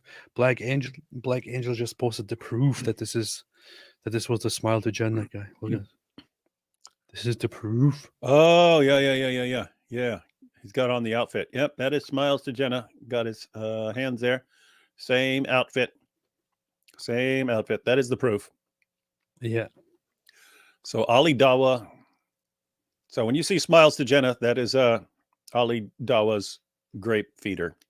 Yeah. This is the grape feeder. Great boy. Great boy. Great boy. Smiles to great boy. Or the grapist. So Smile to Jenna is the great. But it's funny. It's like, I mean, think about this. Like from his perspective, he smiles to Jenna, so he doesn't get to Jenna. But like, it's like, dude, do you expect to be the girl in Jenna? Because you're practicing the role of one of your hories. Like, is this what they have? Like they have, like this dude has a hoary fetish of being a hoary fetish. Yeah, you know what I mean? Maybe. Like, hey, I mean, think about how this conversation went. Ali, I don't know what the guy sounds like at all. Ali Dawa, I have a little fantasy about being your hori in paradise. Would you mind if I feed you grapes? Ali Dawa would like, Sure, that'd be fine. Yeah, I want to fulfill all your fantasies. and then Steve's like, but can I do it in a live stream? Oh, that would be so good. Oh yeah. And he does it. It's like, what kind of creepy freaks are we doing? Idawa's response was, Hey, I wanted to say the same thing. Yeah, that's my greatest dream. Yeah. Yeah, why don't you grape me on live stream? Yeah. Grape me.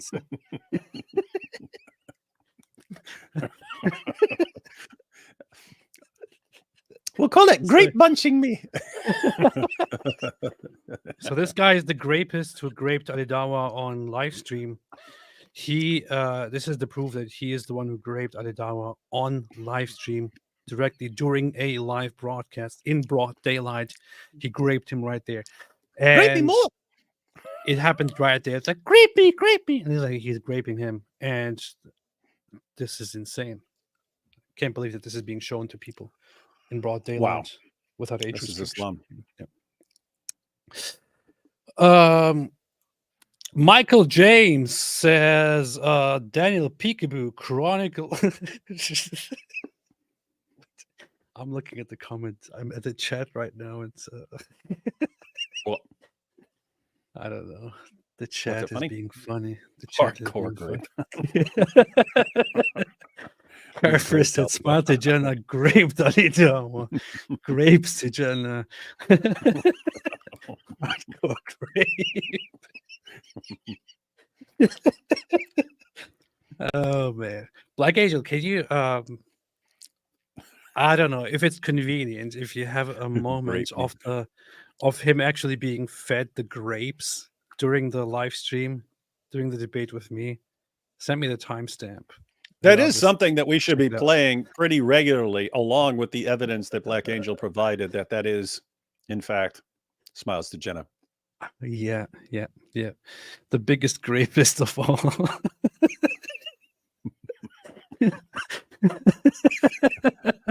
Grape me all night. Get the schmooly lube.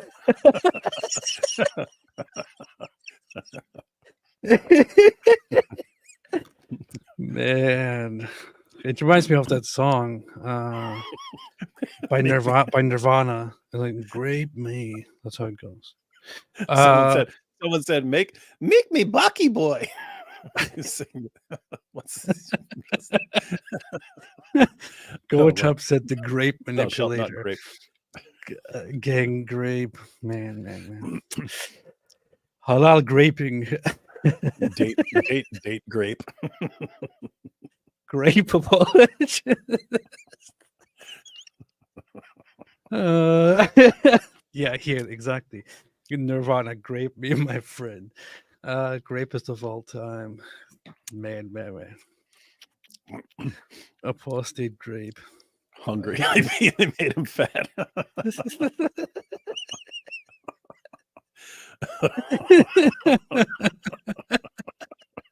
The grape escape. Oh, sour grapes. Oh boy. All right. Marital grape. Okay.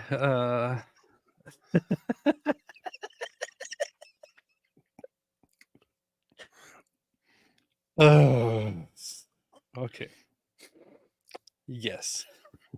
Daniel Peekaboo, chronic liar, targets women, pedo apologist, proceeds to take moral high ground.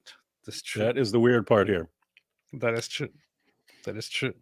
Very, very much. Can't wait for the Scottish hate crime law. I love that they're doing a hate crime law. They should do more. We need more. We need Sharia. Sharia for the UK. We should go Just there and like put that law song. to the test. Yeah. There's that song by the Sex Pistols. It goes, Sharia for the UK. It's actually anarchy, but whatever.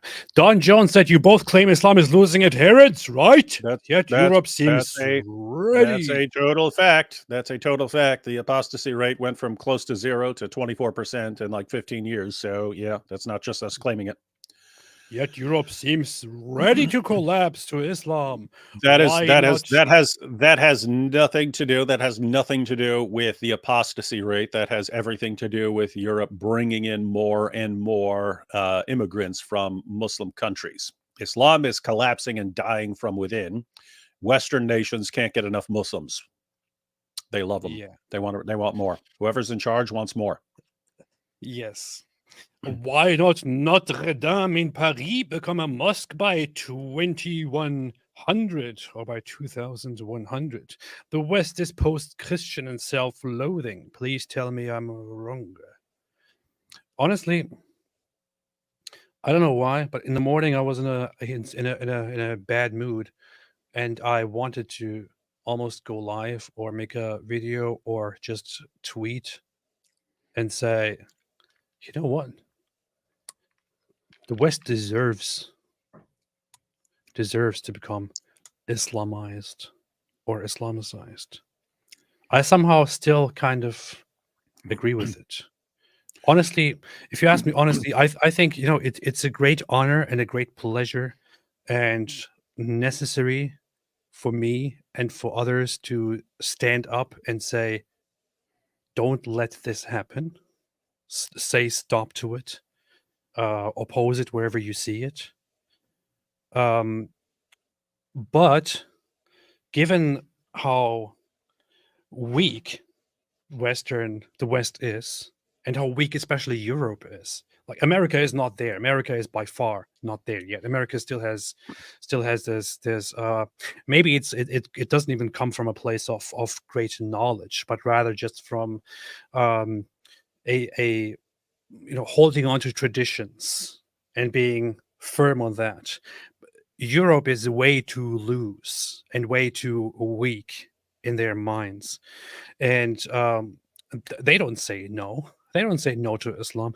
Just a decade ago, in Germany, a movement started that was called the Pegida, which is what does it stand for again? Pegida.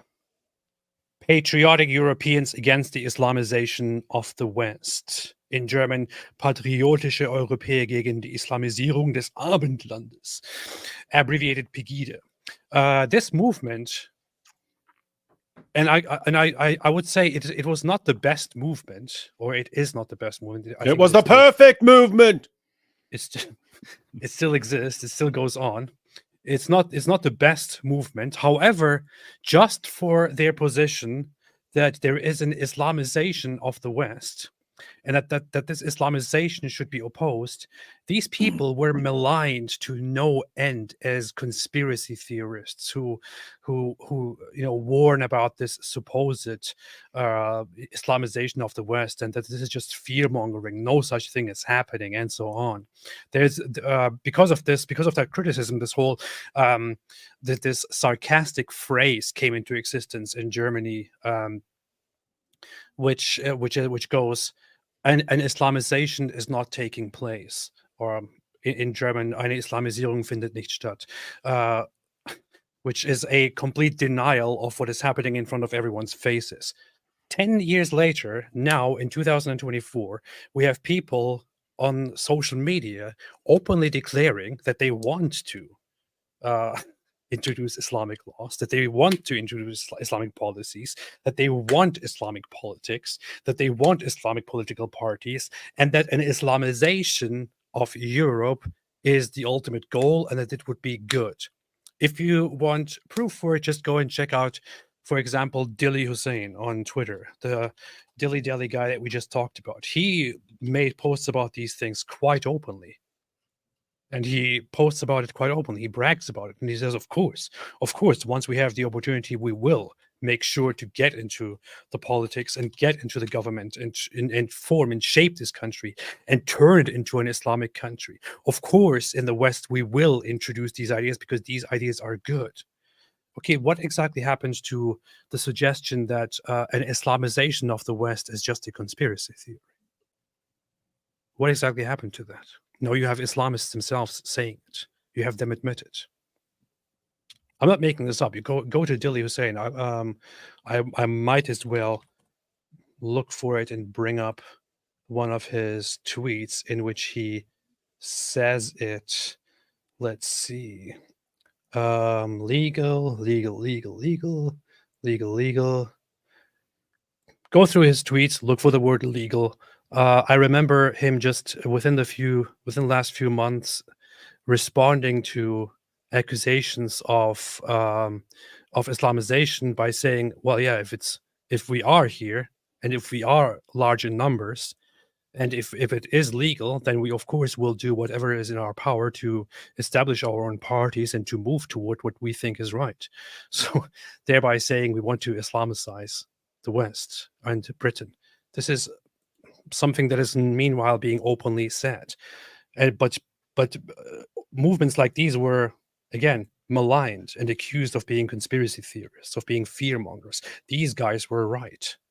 And I don't agree with many of their positions that they had, but much respect for standing up quite early. Yeah, but going back to what you were saying a minute ago, that it's like people deserve what they get. Yes, they do deserve it. Yeah. What sucks is there are tons of people who don't want it, and it's going to happen to them and their children. But as far as the actual people who are in charge of various things and the people who scream Islamophobia anytime you criticize anything to do with Islam, yeah, they deserve what they get. You deserve it. You defended it. We warned you. You attacked us for warning you. That's what you did. You spent decades attacking the people who are warning you and showing you exactly what this ideology is going to do. And then once it starts doing exactly what we told you it was going to do, what are you going to do? What are you going to do? Yeah, so it is definitely a fact that Islam is losing adherents. In Islamic countries, people are increasingly becoming less and less religious and less sympathetic toward Islam. However, it is also true that there are great efforts to Islamicize the West. And I'm sorry, but if the world is an environment, a nature where the weakest lose because they fail to open their eyes and fail to protect themselves and fail to protect their future and so on, and if they allow certain things to happen, then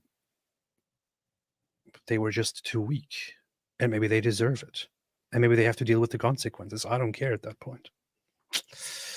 I have been here and I have been saying, together with David and with many others, that you shouldn't just be indifferent to something as horrible as Islam, which openly preaches the fighting the domination, the subjugation of the world, the killing of apostates, and so on. Cloyd Perrin said Jesus is Lord. That's a good point. Good point. True.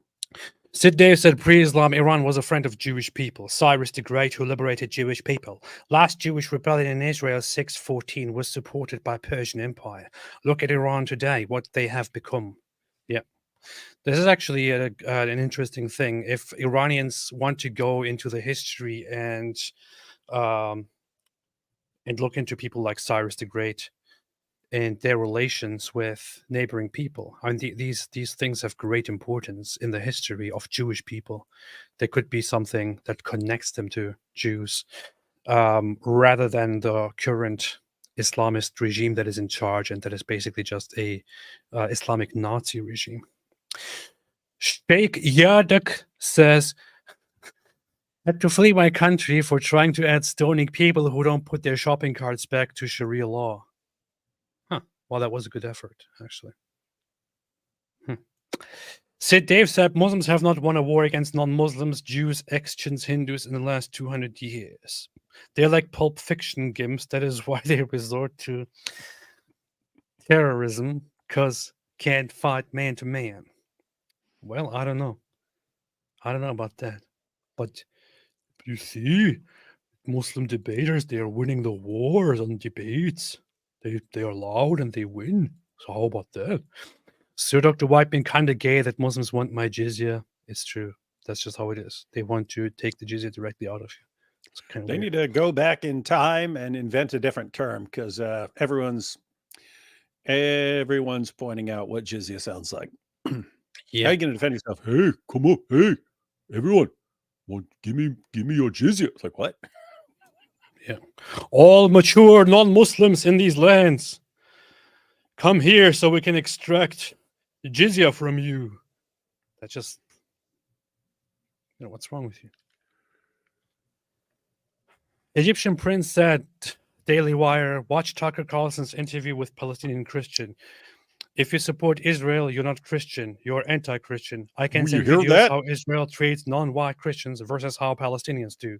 Oh, look at that. Tucker Carlson. Ooh. Tucker Carlson informed us on Tucker how Israel Carlson. treats Christians. And now we know. If you support Israel's right to exist, you're not a Christian. You're not a Christian, because that it's right there in the Bible. Right there in the Bible. You confess with your mouth Jesus is Lord, believe in your heart that God is raised him from the dead, and you don't support Israel, you'll be saved. It's right there. It's a requirement. Powerful. Thank you for supporting our channel, Egyptian Prince. Thank you for financially supporting AP's channel, where we defend Israel. Thank you. You're helping us. Thank you, Egyptian doing Prince. a good job. Egyptian Prince, with all due respect, you're an imbecile. Yep.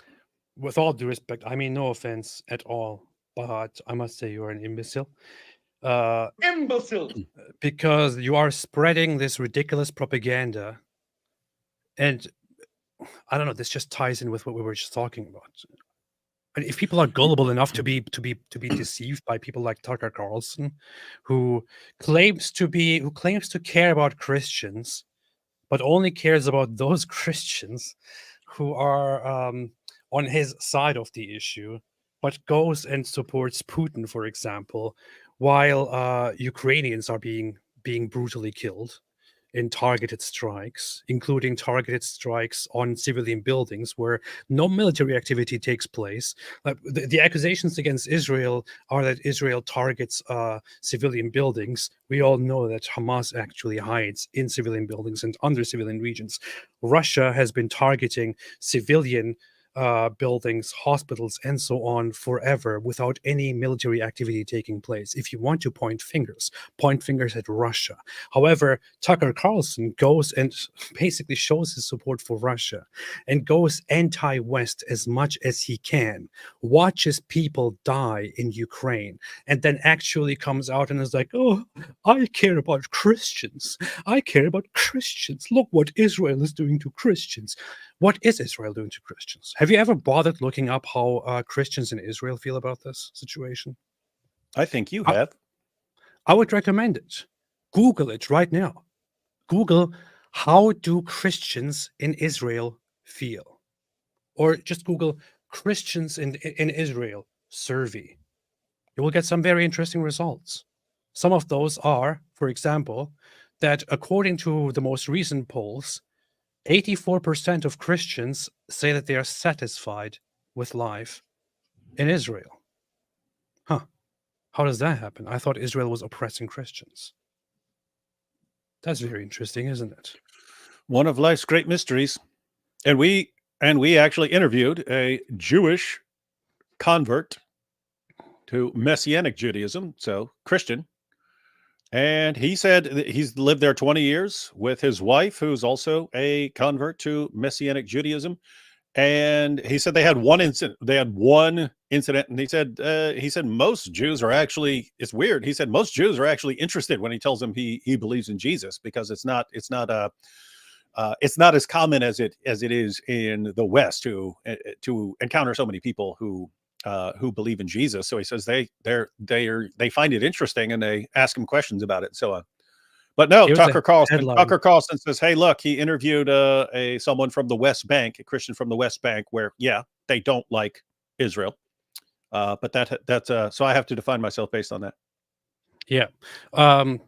First off, the guy that Tucker Carlson interviewed was always known as the one outspoken activist pastor from Bethlehem who is anti-Israel and anti-Jewish, basically, and who is against the existence of Israel and so on, and who also praised the October 7 attacks, for example. Of course, it's a very big coincidence that Tucker Carlson, of all the Christians that he could talk to, goes to that guy to have an interview and to represent the supposed Christian perspective. This is the Christian perspective on Israel. If, however, you ask the Christians in Israel, they're totally fine. They're satisfied. They're happy. How does that happen?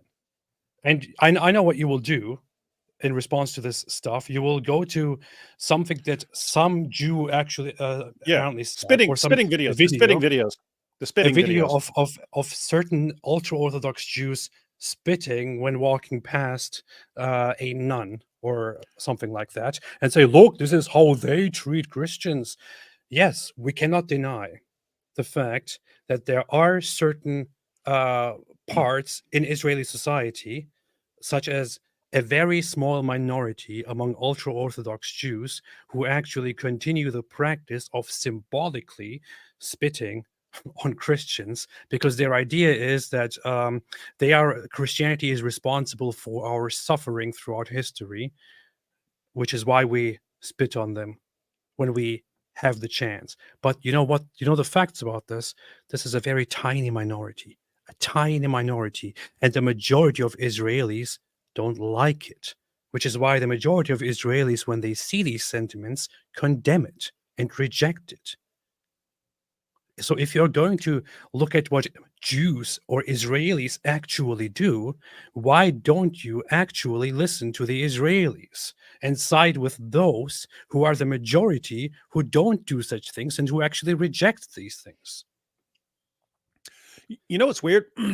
Like when... By the way, small thing to add.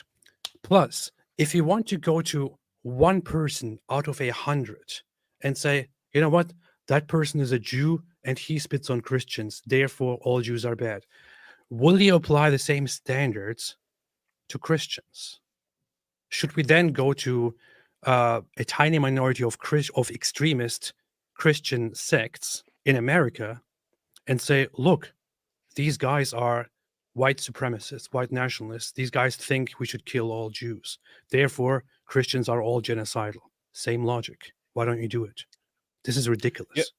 Yeah. Here's what's weird about the whole situation. Like when there's a habit of this certain sect of spitting on people, I actually would love to see them shamed and exposed for that, right? It would be cool if people said, hey, look at what this group of Jews does. This is messed up. Tell them to stop. But you can't even do that because that's not how it's shared. They say, look, this is how Jews treat Christians. That's what I see every time from, Jake Shields and all this. This is what Jews do.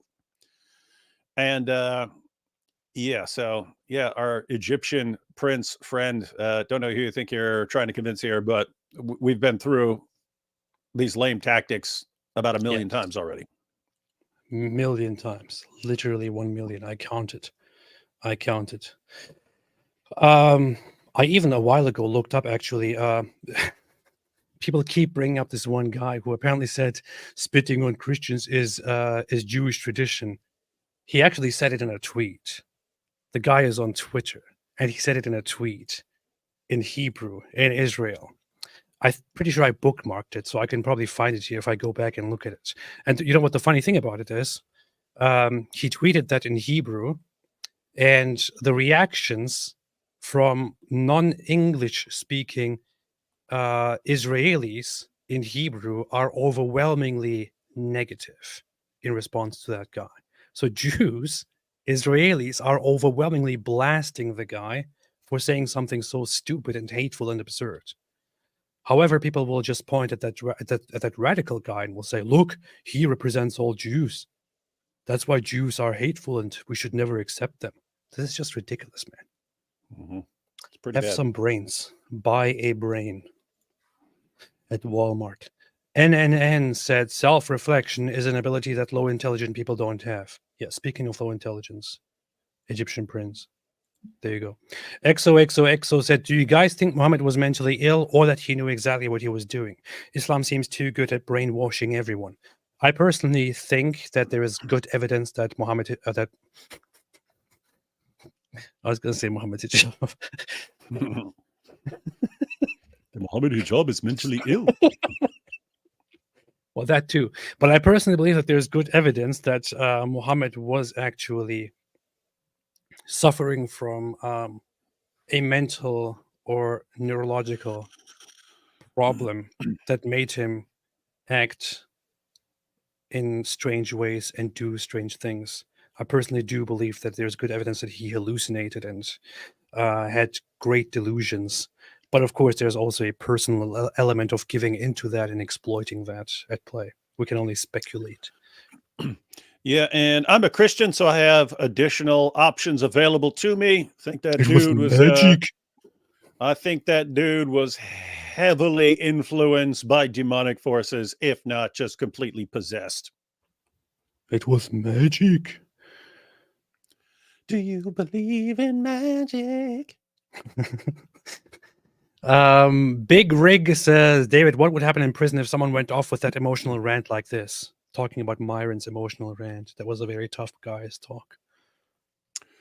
I'll tell you exactly what I thought, and this is how every other inmate in the prison would have thought, but I still had the same reaction. Every last person would look and say, ooh, we just found this guy's weak spot. Like people, like you're constantly observing people and figuring out what their weakness is in case someone needs to exploit that weakness at some point. But when you see someone, it's the same way I think with Islam, right? Like I'll make a video, I'll make a video, I'll make a video, I'll make a video. And these videos might not be any different in significance in my head, but all of a sudden on like video number 3, a bunch of people flip out. I'm like, oh, you just gave me some information. Boy, you're dumb. You just told me what really, really bothers you. And then I'm gonna come back and I'm gonna make that point even stronger because you showed me. But seeing a guy absolutely lose his mind, flipping out about that. First of all, if he was just yelling like that, someone would have told him to shut up and slap the crap out of him.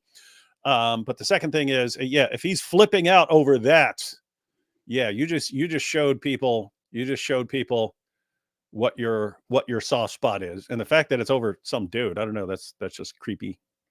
Yeah. Don't do soft spots. Soft spots are weird. Cars and Death said, ask Muslims where the word Yehud comes from. It's from Yehuda, Judea, where Jews were from, what some call the West Bank. Well. Ain't that right? Hector says, AP should go on that podcast with semen stains on his clothes. When they ask why there are semen stains on their clothes, just call them Islamophobe. That's a good idea. That would be the perfect move. Mateo says, hide your Aishas, hide your 9 wives, hide your Aladdins and your leather straps. Explic rampaging language here. That's true. That's true. Lothar, O atheist prophet, I come with jizya. Also, David, if you were a Catholic, you could call your super chat indulgences. Really? Sweet. Could you really do that? That would be funny.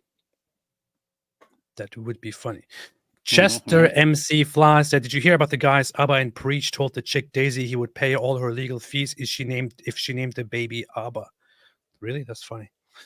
I saw them getting involved in that drama about the fresh and fit guy impregnating that woman and then denying it and all that. Wait, Don't is know that much the about it. girl? Is that who Daisy is? Yeah, Or Daisy is someone- the Oh, okay. Interesting. Daisy is the girl. That's her name.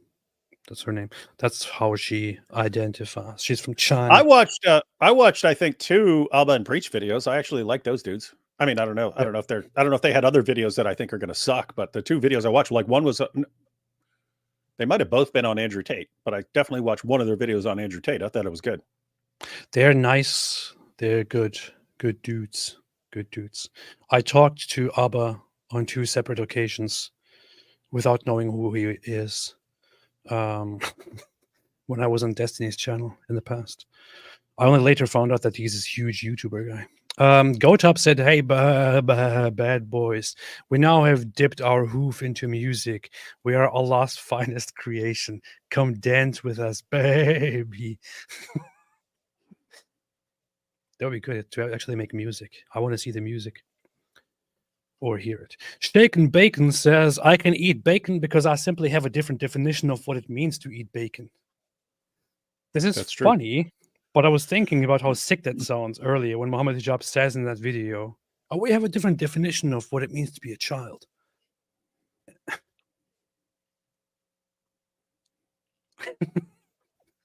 I just imagine saying that.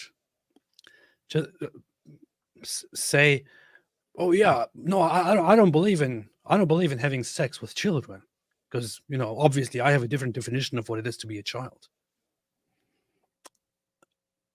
Well, It's the same issue with like the Muslim cowboy when he's like, okay, well, Aisha, yeah, you're criticizing Aisha you're criticizing Muhammad for marrying a little girl, but we say she was a woman. Like you could just say that a prepubescent girl is a woman. You could just say it. Just by saying it, she somehow becomes a woman. Yes. Well, great. If you can just if you can just speak things into reality, then you can say whatever you want. I can say, hey, this ham sandwich is roast beef sandwich. You can say it. You can say anything you want. You can say, hey, this delicious mug of whiskey is Zamzam water or Camel pee. Whatever you want to say. It doesn't matter. You can make up anything. That's how Islam works, apparently. Whale, whale, whale, whale, whale. Whale, whale, whale, whale, whale. Well, Muslim cowboy. Yeah. Muslim cowboy. Got a problem. Should have been staying away from those little kids.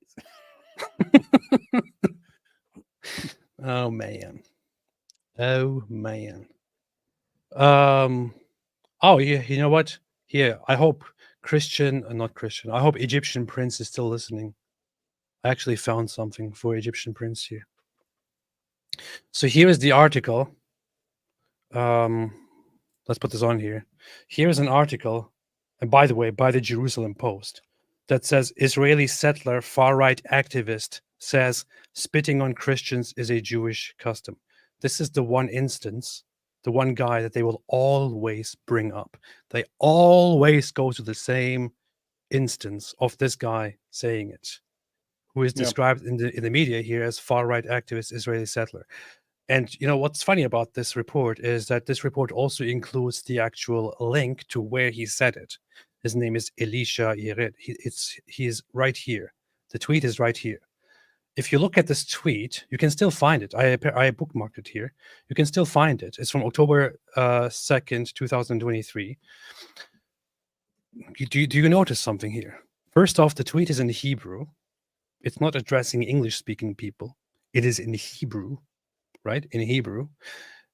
Do you see the ratio here? Likes 143. Replies 762. And you go into the replies, and the replies are full of Jews complaining about it and saying, "Are you crazy? What is this? Stop spreading hate. Stop being an irresponsible idiot. We don't do these things," and so on. You can read through them. It's right there. You don't see that this guy says something outrageous like this and is then celebrated by Jews. No, you see the opposite. He says something outrageous like this. It gets media attention in Israel, which is why you become informed about it. Negative media attention, plus the Israelis, the Jews themselves, react negatively to it. They don't celebrate it. So I just want to ask the question again. If you want to actually look at Jews and what they do, and then judge Jews by how they behave and how they talk, shouldn't you then be judging them by how most Jews or most Israelis behave here, who are obviously opposing and calling this guy out for that statement? Or will you just ignore that because you are a dishonest weasel and say, no, I will only look at this unpopular opinion and will, based on that, judge all Jews as evil haters of Christians?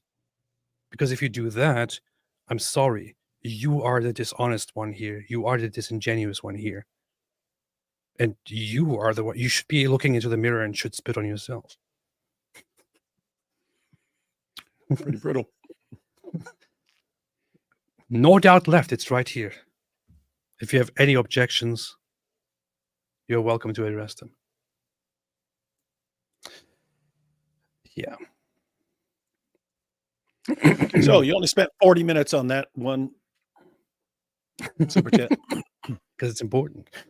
Ligamothiagon says, this is my favorite, one of my favorite accounts here, just because I have big struggles reading the name every single time.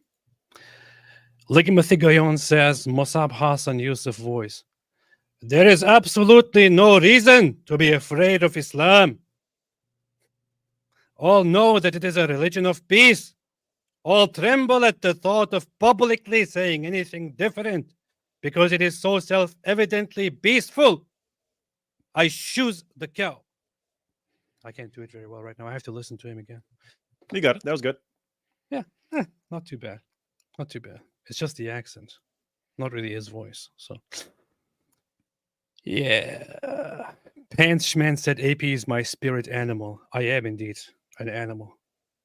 Yeah, I'm such an animal. Sir Dr. Whitemeat, Muslims, ew, you're as old enough to be my grandmother, the female. I'm 18 though. 18? What are you talking about? Should be like 9. Hey, this reminds me of that video that I sent you. Did you see that meme that's kind of going around everywhere? Which one? Of this Muslim preacher guy. He goes, ew. Oh, yeah, that's classic.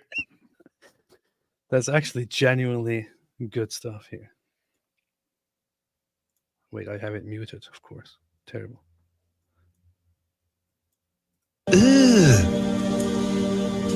Brother, what's that? What's that, brother? Classic. Brother, Look at that. Almost no What's subscribers, very few subscribers on there, but that got a ton of views. Yeah, because is that almost a million? Yeah, almost 1 million views.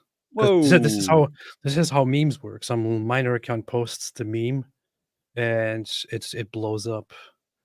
This is going around. People are posting it everywhere. It's kind of, I mean, it is a funny thing. I looked at the context of what this is actually about because I'm a nerd. And the context of it is actually, he's talking about how Muslims should follow the sunnah of the Prophet Muhammad. But then they hear about growing a beard and dressing like Muhammad and acting like the Prophet Muhammad and praying like the Prophet Muhammad. And they say, ew, brother, ew. What's that, brother? That's the context of it.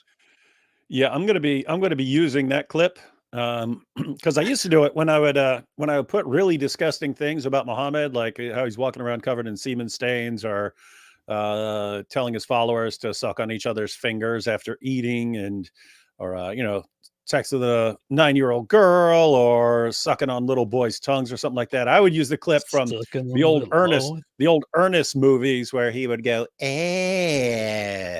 like that. But it's cooler coming from a Muslim. Wait a minute. Could just remake one of those videos of all of Muhammad's most disgusting acts and have this guy going, ew, brother, ooh, in between it. Okay, this is funny. This is funny. So here's the actual video, the actual context of this. But you know what's funny about this? This only started blowing up now, like 2 months ago, within the last 2 months. But the actual video where this is from 2019. So this is an old video, but it only started blowing up now for some reason. Or eat with your fingers, grow a beard, live simple lives. Brother, what's that? What's that, brother? He's got a point. Yeah. So that's what the context actually is. Anyway, very important information here. Surak the White Meat said, "Ooh." Tarun Touch says, "Prophet never be more. Prophet of enlightenment and a messenger of logic. A reason be upon him." Yeah. That is indeed very good. Yeah. Why can't we get along? Said hijab has a specific curvy underage girl in mind. Most likely. Mohammed Hijab probably walks around, in England on a regular day and sees 10-year-olds, 11, 12, 13-year-olds, 9-year-olds walking by. And he goes, "Oh, look at that one. Look at that one. That one's hot. She's ready. She's ready. Can't wait to subjugate these people. Then she will be mine." Yeah, I have been reliably informed that this is what Mohammed Hijab does during the day. An angel came and told me that in a revelation. And coincidentally, that angel looks exactly like a person that I know of and that I engage in questionable behavior with. Anyway, Grant Lord Kaching says, "Y'all are confused. Of course, they think it is okay to marry 13, 14, 15, etc. They are talking about goats, which only live to 18. You see, this is a good point. This is good proof." D Boudreau says, "I can bear watching any of these Dawa guys, but the disputes are entertaining. Thanks for your sacrifice, IP." Thank you. I do. It's the least I can do to sacrifice my brain for the betterment of you guys, of the subscribers. That's what we do. So I am selling my brain. I am prostituting my brain. Joshua says, "David Wood, why do Muslims always bring up Rebecca? Where do they get 3 from? Great work, guys. You've finished already. God bless." Yeah, you have a... You're finished already. Look at me. You know you're done. Yeah, this came from... They need a response. They need a response to claims about Muhammad and Aisha. So they have to come up with a response.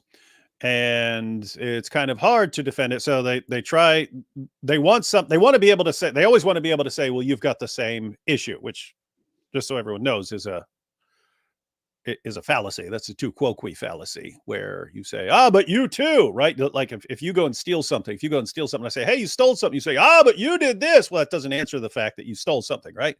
Even if I did something too, you could point out that I also have to explain myself. It doesn't mean that it's fine for you to steal something. So, but it's just built into Islam. You want to be able to accuse everyone else of doing the same, of having the same issue. So they go with the issue of Rebecca. You did have a Jewish commentator. You have all kinds of ages. 10 in the rabbinic commentaries, you have the age of 10. for Rebecca. You have the age of 14. You even have the age of 20 for Rebecca. So you have a spectrum of ages. But there was a guy who said 3, and he based it on a complete misreading of the end. A complete misreading of the end of Genesis 22, where Abraham hears news of everyone who's born back home, right? And it gives a list of all the people he heard about from back home. And a commentator said, oh, okay, if that's when Rebecca was born, then we can calculate her age. Stupid thing. It doesn't say that's when she was born. It gives a list. It gives a list of people. It didn't say that's where Abraham heard about them right then. So he made a stupid blunder in interpretation. You can read the text for yourself. It doesn't say anything about her being born right then, but that's what he concluded. And based on that, concluded that she was 3. It's completely stupid reasoning, but Muslims found this, and then they'll say, this is the position of Judaism. All Jews agree on this. All Jewish commentators agree on this. They all know she was 3. And then they'll act like a Christian is supposed to agree with what this guy says, even though he disagrees with other commentators on this. But they think if a rabbi at some point in history said something, then we have to agree with it. We can't reject the reasoning when we're looking at the reasoning and say, hey, do you actually have an argument for this? No, your argument is stupid and based on a misreading of the text. So now they run with it, and they do the exact same thing. If you listen when they actually defend it, they'll say, oh, look, so-and-so was this age, and Sarah was this age, and Sarah was so-and-so. And if you look at the end of Genesis 22, it says that's when Rebecca was born. So let's keep on. And they never actually read the passage because it doesn't say anything like that. So when a rabbi commented that Rebecca was 3, that was sheer ignorance. When Muslims are using it and just saying that the end of Genesis 22 gives you an age of Rebecca, they're just lying. So keep in mind, they believe it's fine. If you tell the truth about Muhammad based on the Muslim sources, they believe it's acceptable to lie in response in order to deflect attention. And I don't care how many times they would deny that they believe it. They do the same thing with Mary. They'll say, oh, again, Daniel Hikikachu, the Catholic Encyclopedia says Mary was 12. No, it doesn't. It does not. Why are you lying? Because you believe it's okay to lie when someone criticizes your prophet. Yes. Alhamdulillah. That's the truth. That's a fact. That's a fact. That is a fact. Rai said, what are the boys in Jannah for? To feed you grapes, of course.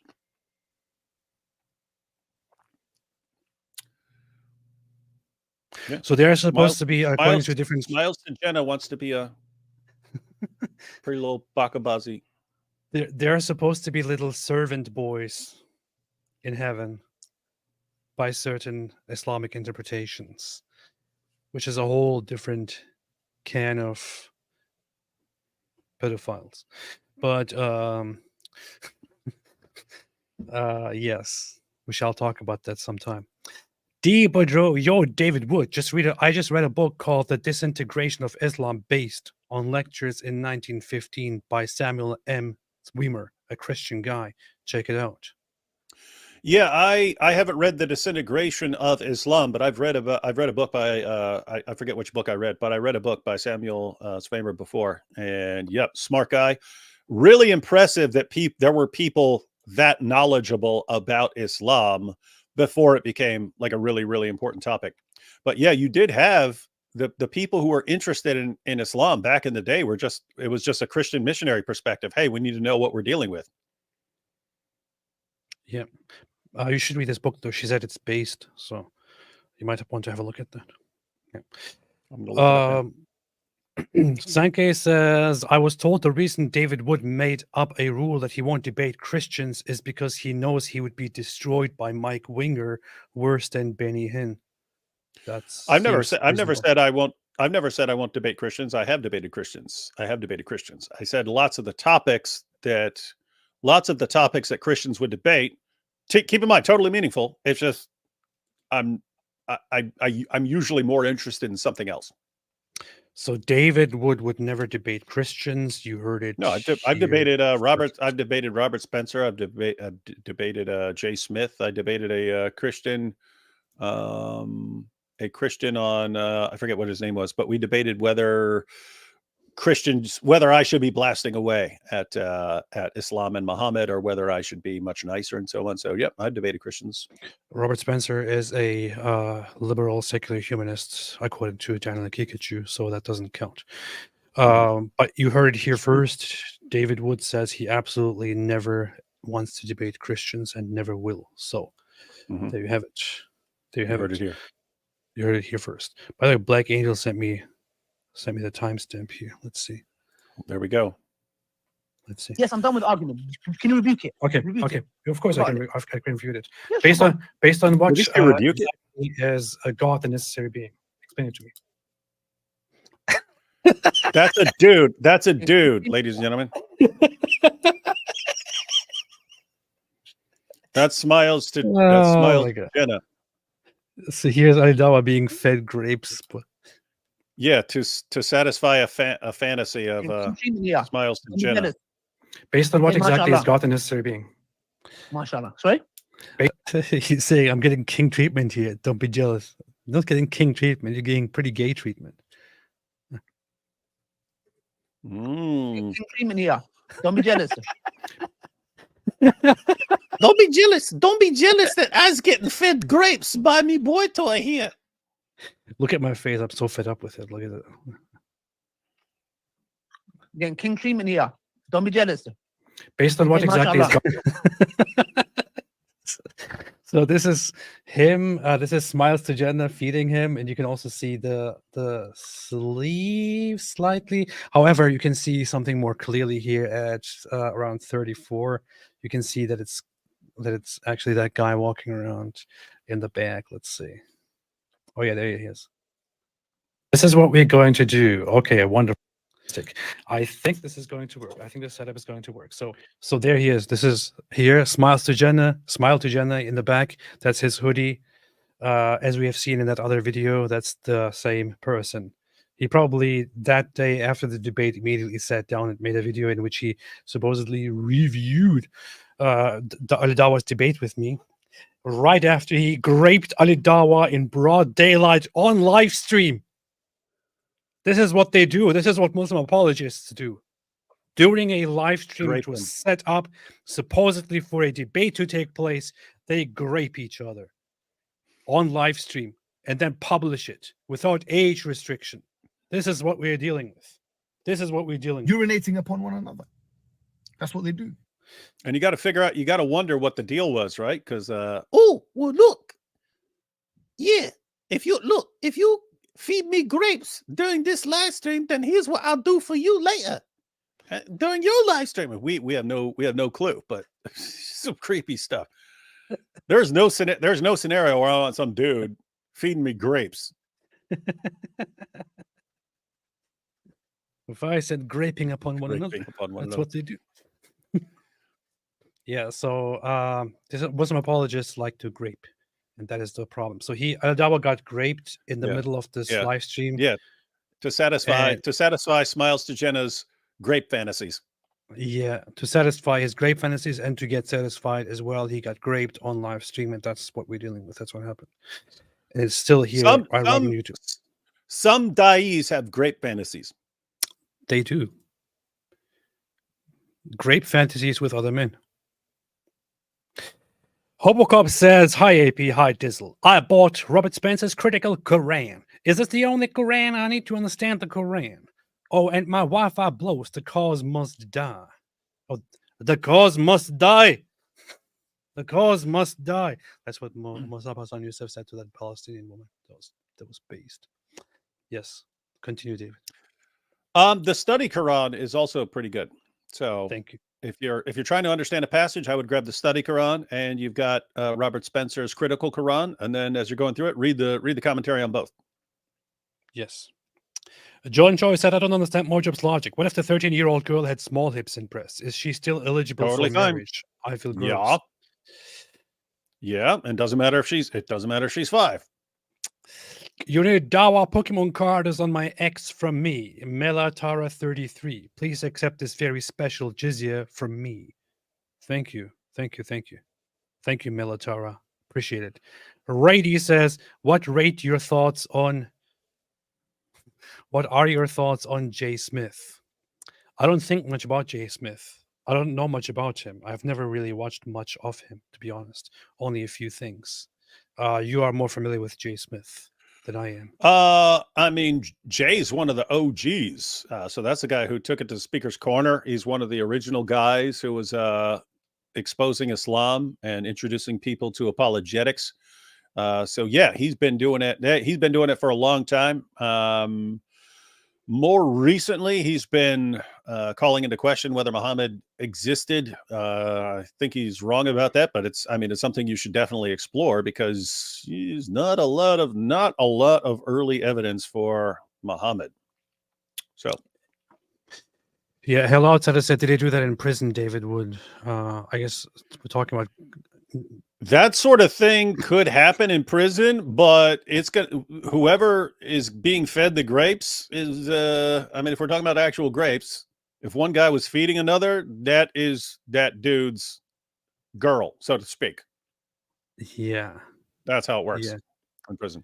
Yeah. That's what they do. That's what You they got to do. make a video called, you got to make a video called Ali Dawa's Grape Fantasies. And, just play that clip.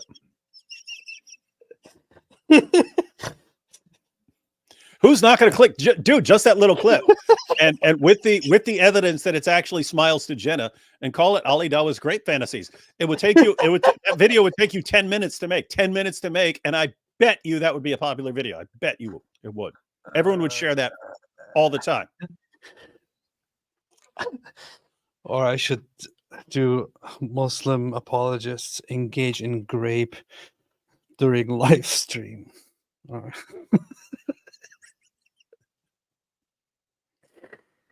Anyway, yes, domestic grape. That's a grape idea. Miss B says Islamists never want serious debate, lies, deception, and they want grape. They love grape.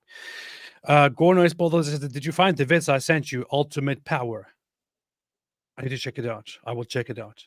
Inshallah. Knows too much that whenever Muslims rant on Israel, quote Quran 17:104, 521, 10:93, 28, 5-6, 7137. Say it's Zionist Allah's will that they lose against Israel. GG.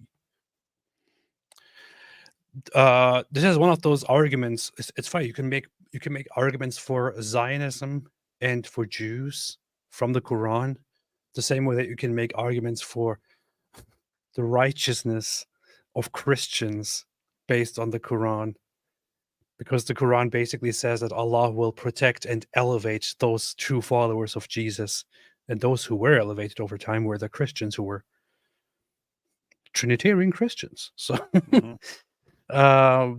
this is because the Quran talks about things it knows nothing about.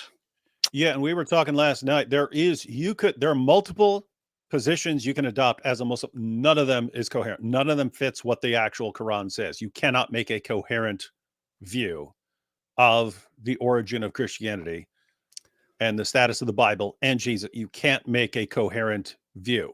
It's impossible. It's impossible. Prove me wrong, Muslims. Join us live. I'm going to have some very, very simple questions for you about the origin of Christianity and the status of the Bible, and prove me wrong. Prove that you can have some coherent view that actually fits what the Quran says.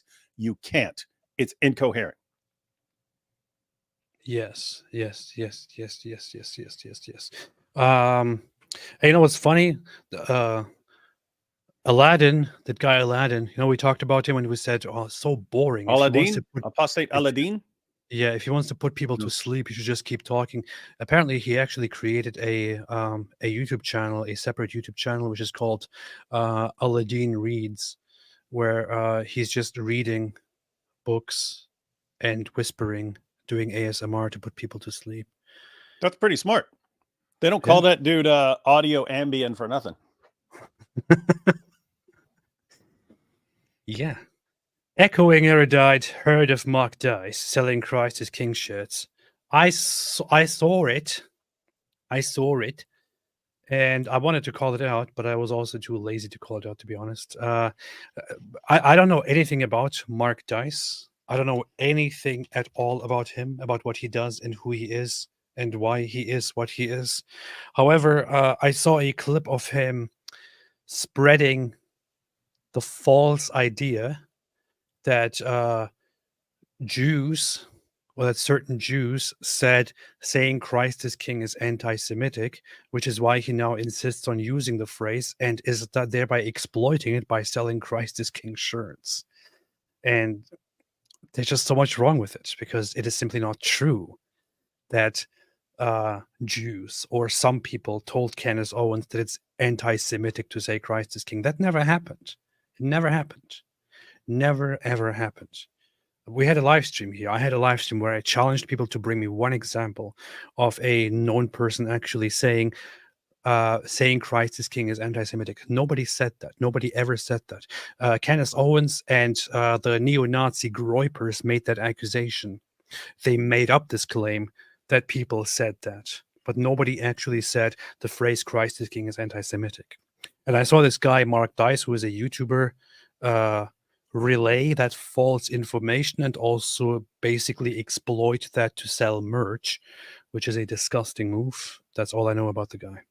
Can't say anything.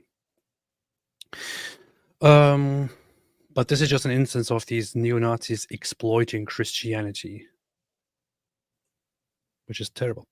AF Iron said, grape timestamp 147. Thank you so much. I appreciate it. Black Angel sent it to me earlier, so I saw it there, but thank you very much. Appreciate it. Gwyneth said, on YouTube shows Russian life poverty. Yes. I guess there was a discussion earlier about how life is in Russia and what people can afford and can't afford, because Tucker Carlson, the idiot, made this propaganda video about how you can go to a store in Russia and you can buy everything and you can buy so many things with such little money.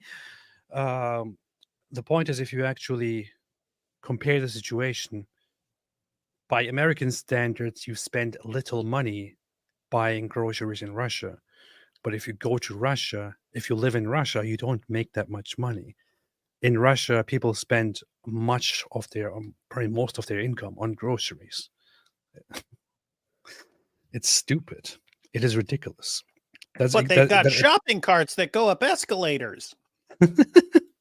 That kind of propaganda appeals to people who don't think for a second further about what they see. He also seemed like he's not entirely familiar with like grocery shopping at all. Yeah. You know what I mean? Yeah. Like he has some paid servant who normally does it for him. Yeah. It was like something happened like where like Hillary back when she was running for president was trying to show how down to earth she is, and so they were filming her. She was going to pump her own gas, and she couldn't figure it out. She couldn't figure out how to pump gas, and so it was like, okay, that didn't work out. That didn't work out for you. But yeah, so same thing with Tucker there. Wow, they have bread. Oh my goodness. Who'd have thought you can buy bread here?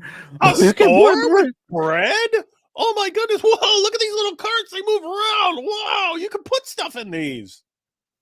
You know what's funny? I met Russians in the past who were begging European people to find them a job or something so that they can move to Germany or move to Europe because life is terrible there. And then you see Tucker Carlson try to explain to Americans, hey, Russia is amazing. Russia, look at this. I can buy so many groceries with the money that I make in America.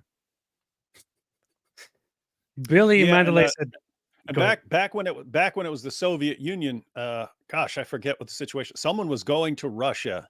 This was in high school. Someone was going to Russia, and our world cultures teacher was telling him, he said, hey, just so you know, when you're walking down the street, people are going to come up to you and ask you if what they can trade you for, like a pair of your jeans or something like that, because everything over there sucks. Like everything sucks, and they're going to be coming up to you. Oh, what can I do to get that? What can I do to have that pants or those shoes or something like that?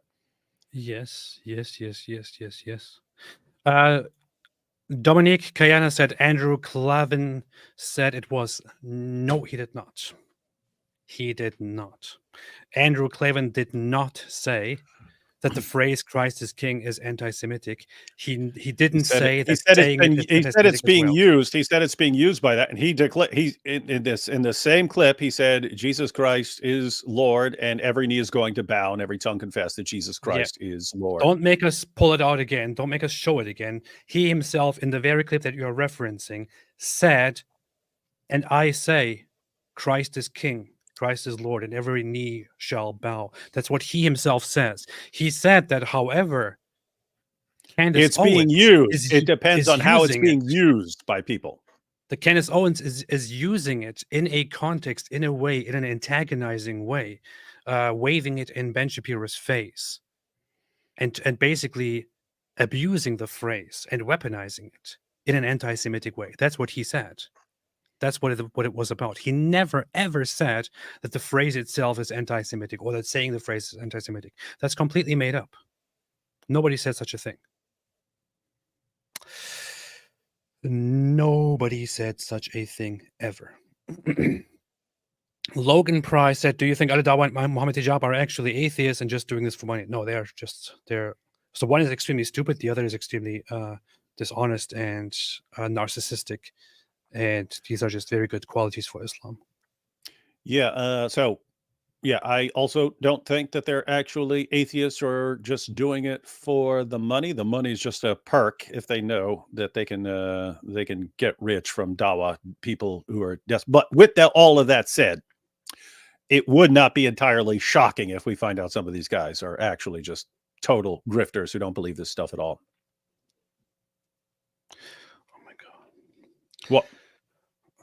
I'm trying to resist the urge to respond to these Groiper type idiots who still insist. No, you did say it. You did say. Ignore the Groipers, man.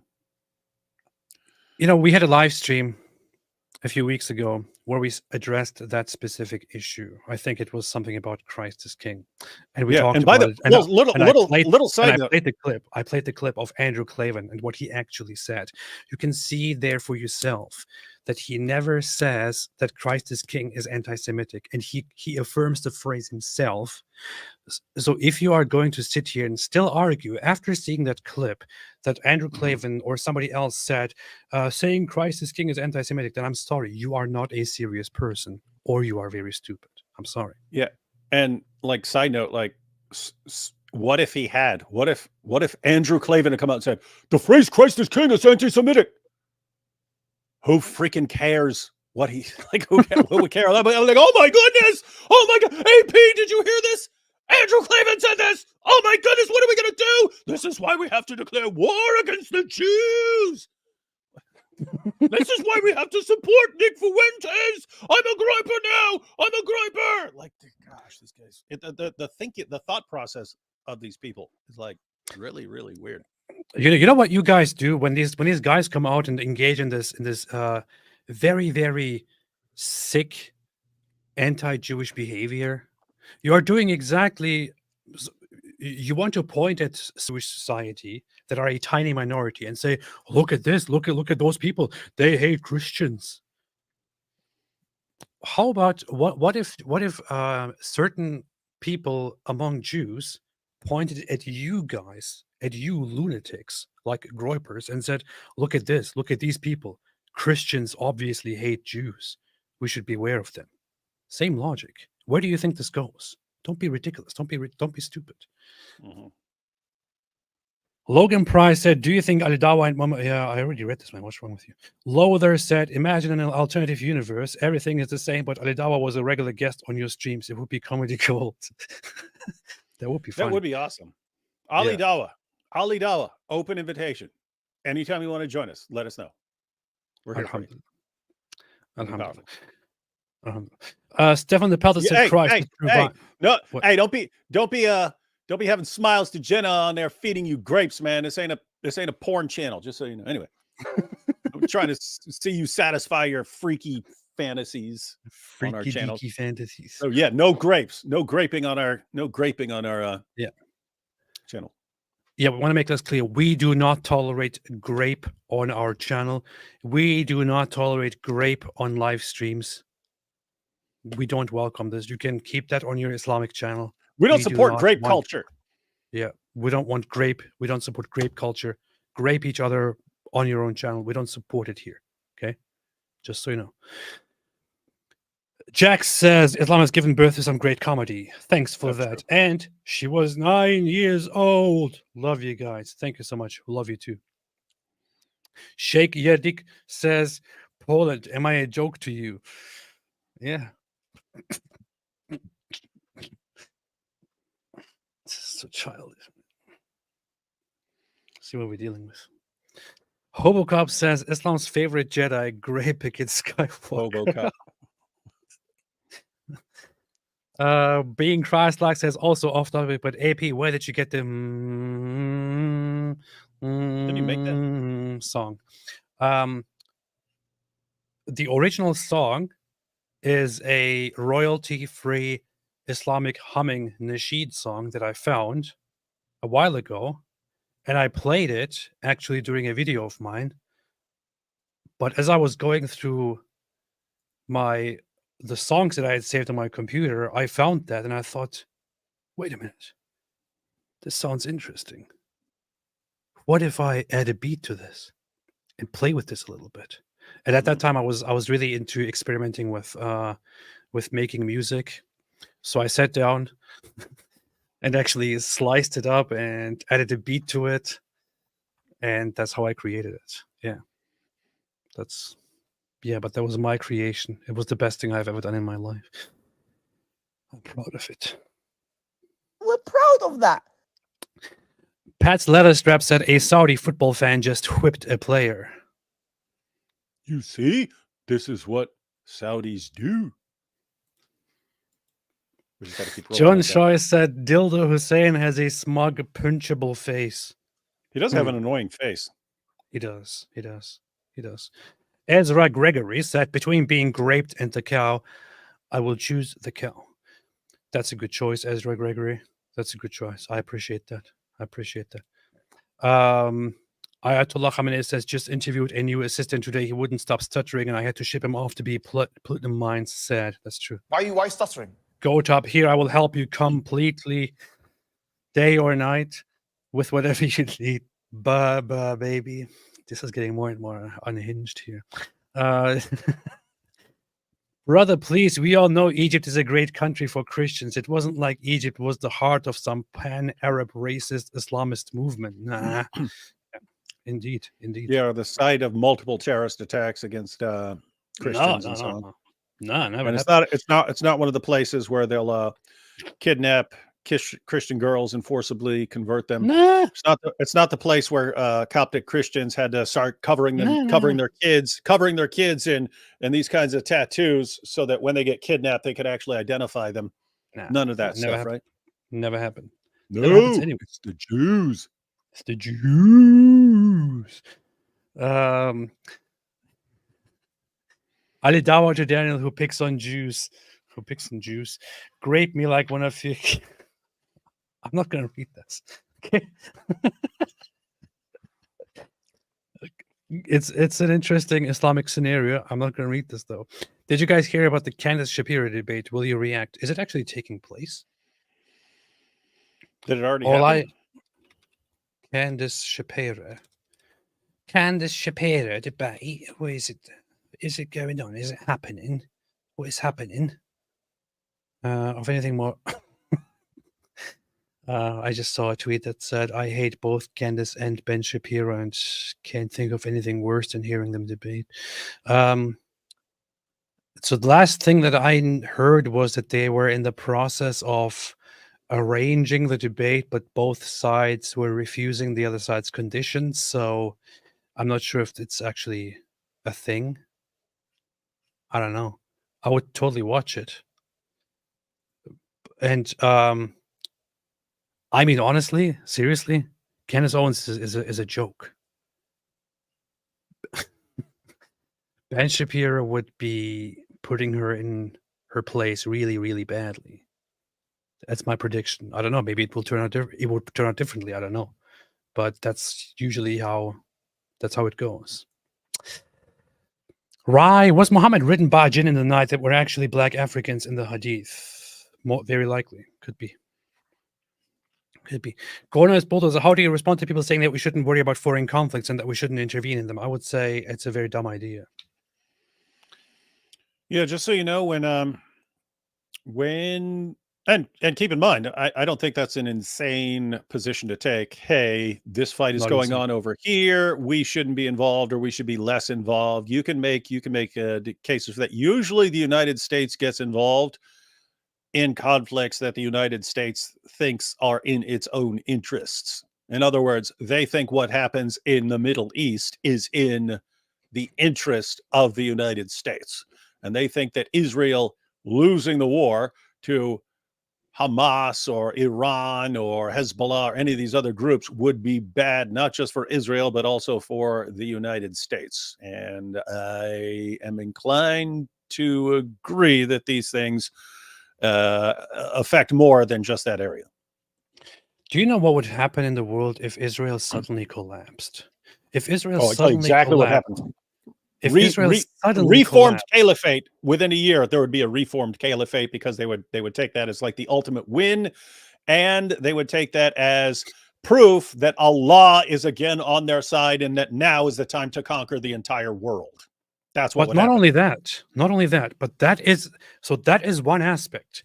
If Israel suddenly collapsed and Muslims took that land over, it would be the sign to them that now the tide has turned and Islam is once again rising. And this would be the beginning of there is a phrase that Israelis often mention, which is the West is next, implying that once the Islamists are done with us, they will come for you, for the West. That's what they do, urinating upon one another. That's what they do.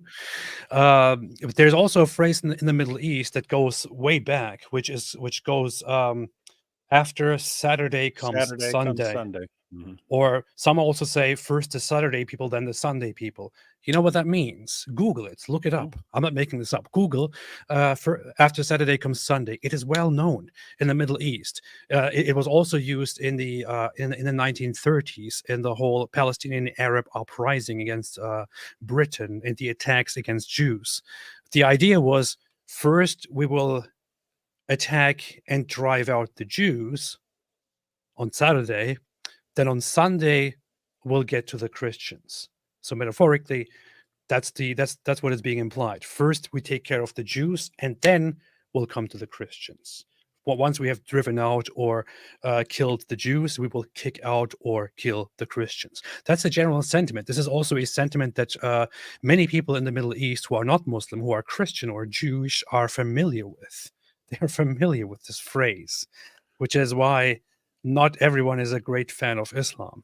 And lots of Muslims in the Middle East will also, in Arabic, use that phrase in order to intimidate Christians and say, hey, don't be so comfortable. Once we're done with the Jews, you are next. This is a general sentiment. If Israel suddenly collapsed, this would be the beginning of a huge, huge global disastrous conflict. But you know what? That's not even all there is to it. Forget about Islam, forget about Muslims, forget about Arabs and the conflict and all that. If Israel suddenly collapsed, together with its entire industry and scientific advancements and contributions and so on, this would lead to a massive, gigantic collapse in technology, in security, in defense technology, in worldwide products, beginning with the tech sector, but also many other sectors in the world. Suddenly, lots of stuff, including computers, would be left unserved, stalled, starved, poor. And that's because Israel is actually contributing to the world greatly, hugely, whereas the other side is not doing anything for the world. I'm sorry, the other side is not doing crap for the world at all. Israel is actually contributing to the world. America has deals with Israel because America subsidizes Israel in order to then also get in return lots of services from Israel. And Israel is very heavily involved in the national security of the USA. America isn't just saying, oh, yeah, we just want to support Israel just for fun, just because we like it. We're not getting anything in return. Let's just do this. Let's just give them all the money. That's not how it works.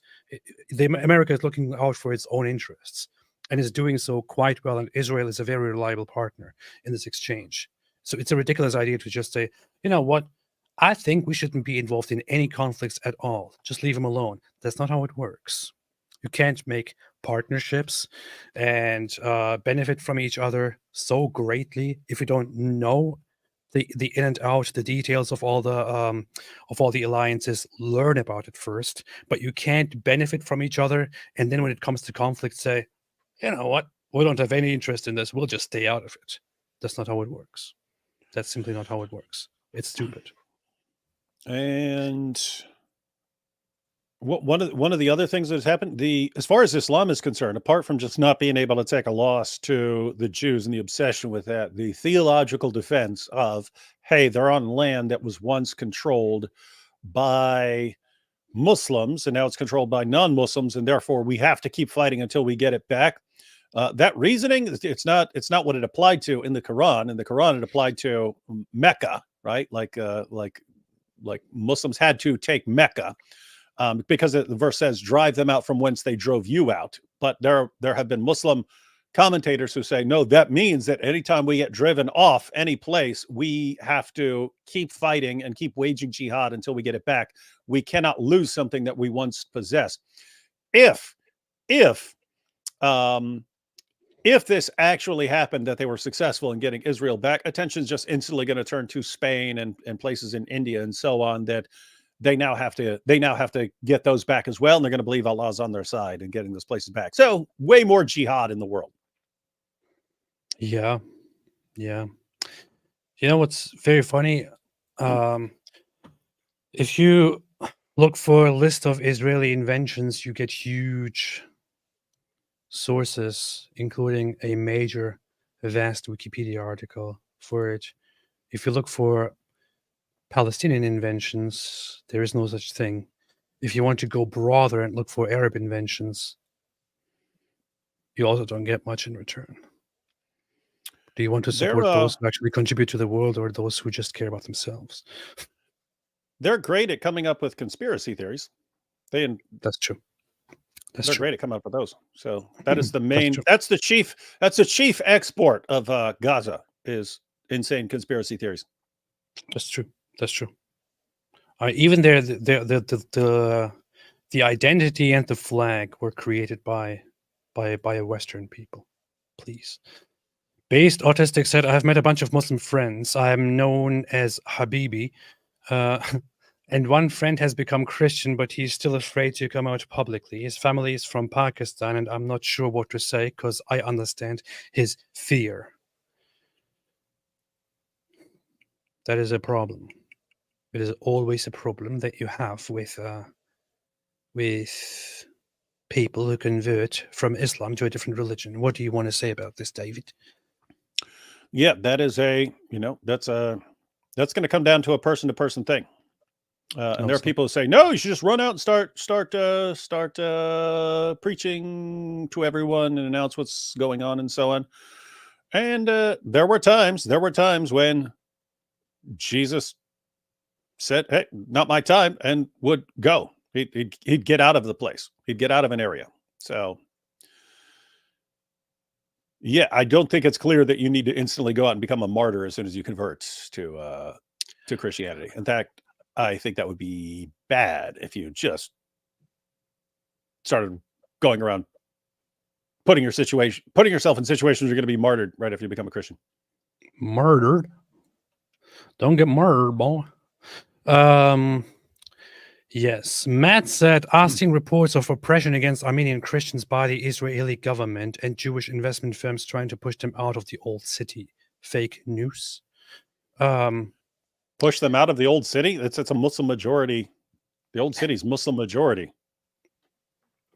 Old city is, I think, 90% Muslim. No, close to 90% or something. I don't know. I'm not exactly sure about it. No, it's not that much. It's like it's like there are 30 some thousand people in the old city, and 20 some thousand of them are Muslim. So I would guess somewhere around 2/3, or about 2/3 of the population. Yeah. The only thing about the Armenian Christian, the Armenian quarter that I know is that the Armenian quarter is the only part of the old city where there are actual restrictions in place for non-Christian or non-Armenian people, or people that are not part of that group, which I guess has a background in the Armenian persecution and persecution of Armenians and the Armenians settling in Israel. I'm not entirely sure about any of that. We'll have to look into that. That's not what I'm familiar with. Stefan Milojevic says, are you kidding me, bro? Bombardovai Srbije je totalno upedi za... I have no idea what that means. I would have to translate this. It's getting very rusty. I can only read a little bit of the alphabet here. But let me see. I can say it.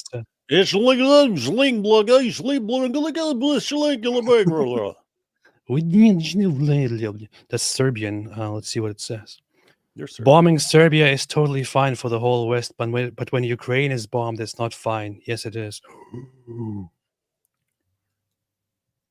Okay. That's what Stefan said. Translate this super chat is angry at me. I see your point, Stefan. I see your point. I understand what you mean. But do you really want to get into a whole discussion, which I'm not even really equipped with, to be honest, about the Balkan conflict that happened several decades ago? I don't know. Always nice to have you here, Stefan. But good point. Theo said you need to add Ali Dawas, you are a retard, from your Allah challenge debate short video, minute 5:55 to your soundboard. Huh. I need to check it out.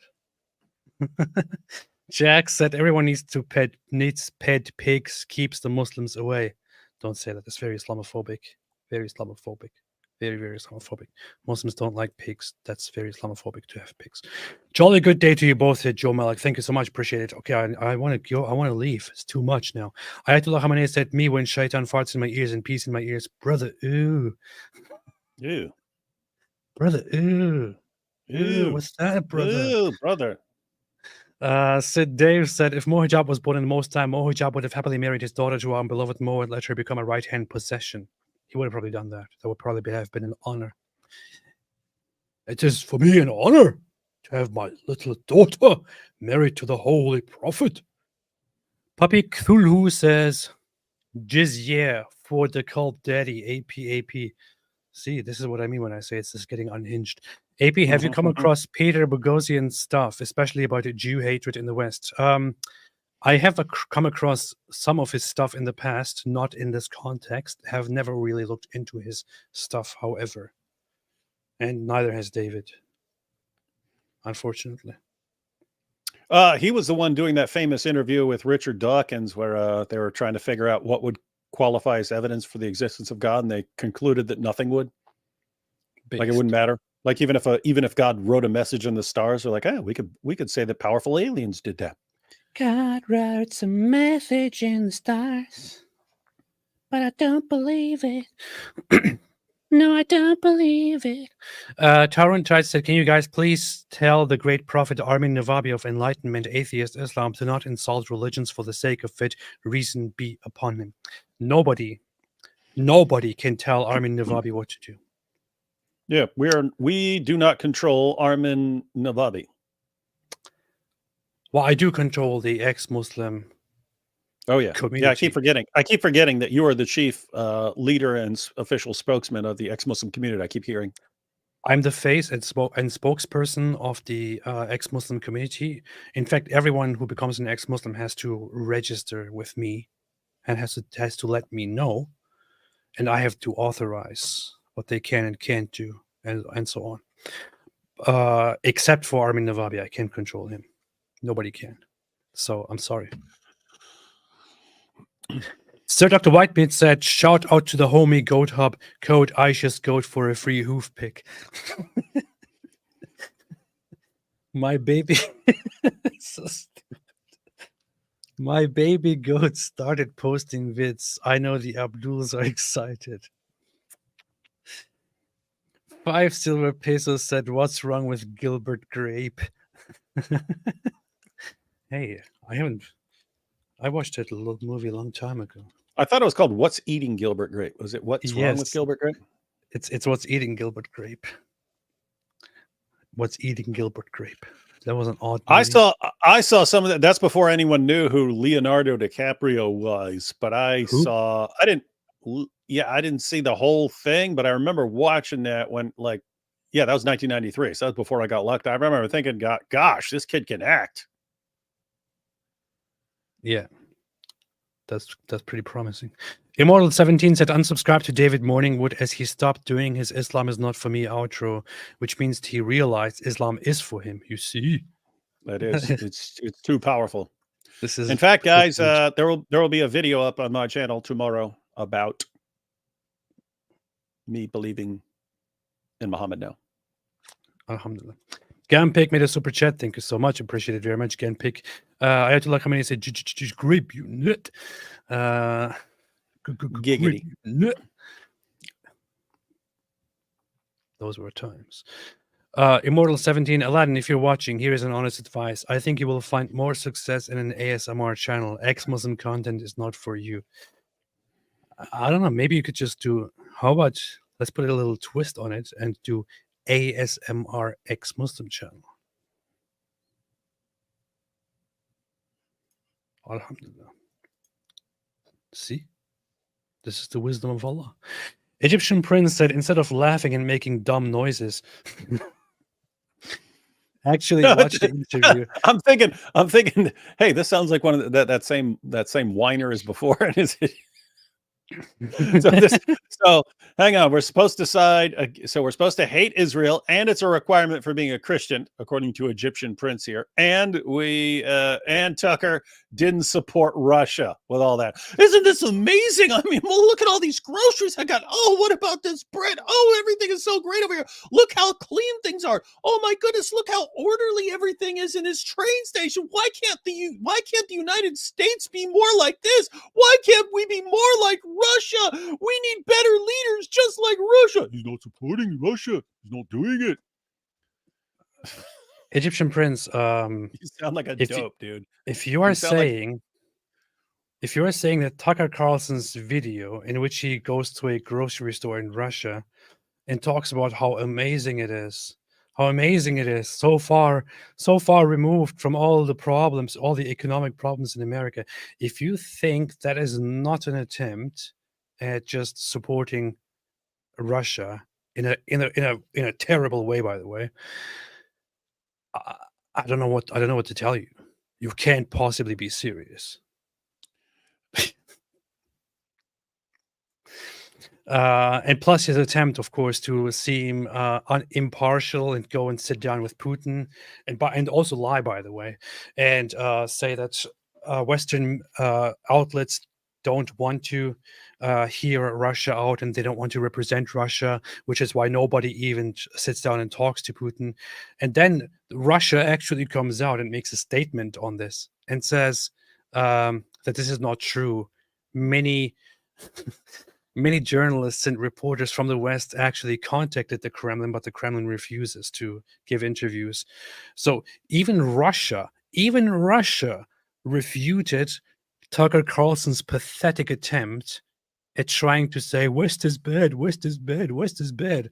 And we are not supposed to think that Tucker Carlson is on this weird path of blindly and stupidly supporting Russia against the West. Please, man, stop. It's embarrassing. It is embarrassing. Tucker Carlson is an embarrassment.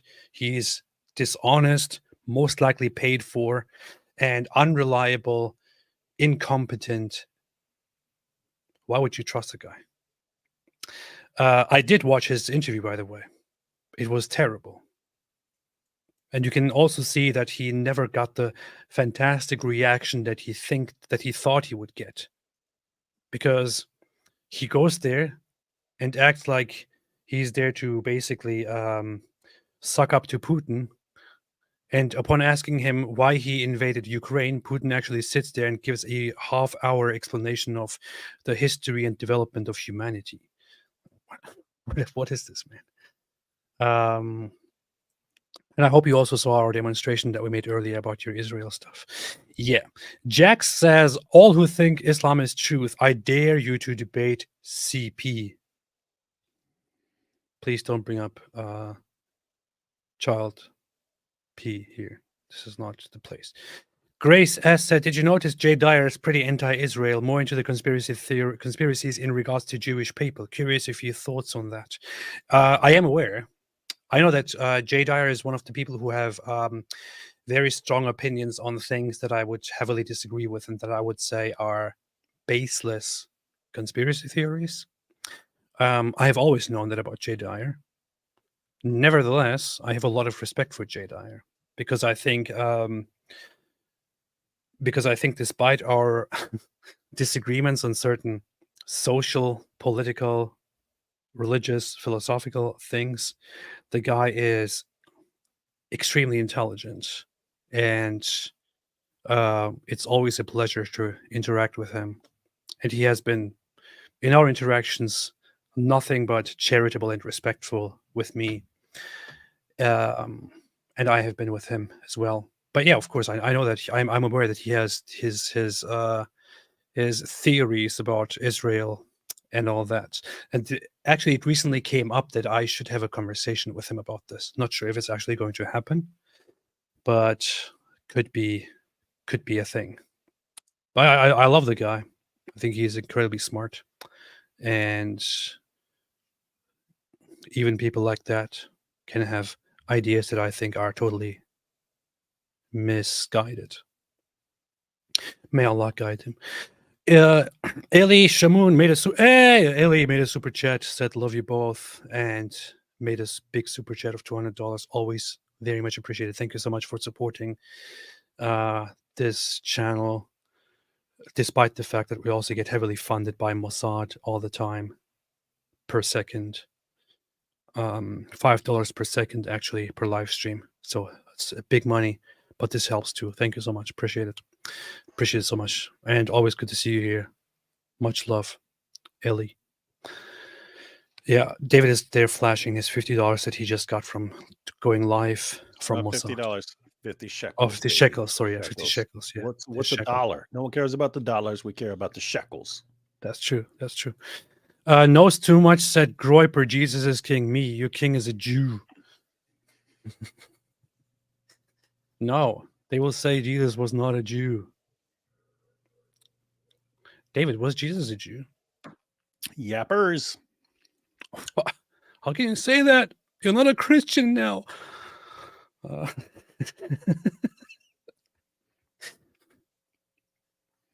Man. Egyptian prince said he's still really. This is awesome that he's funding your entire channel.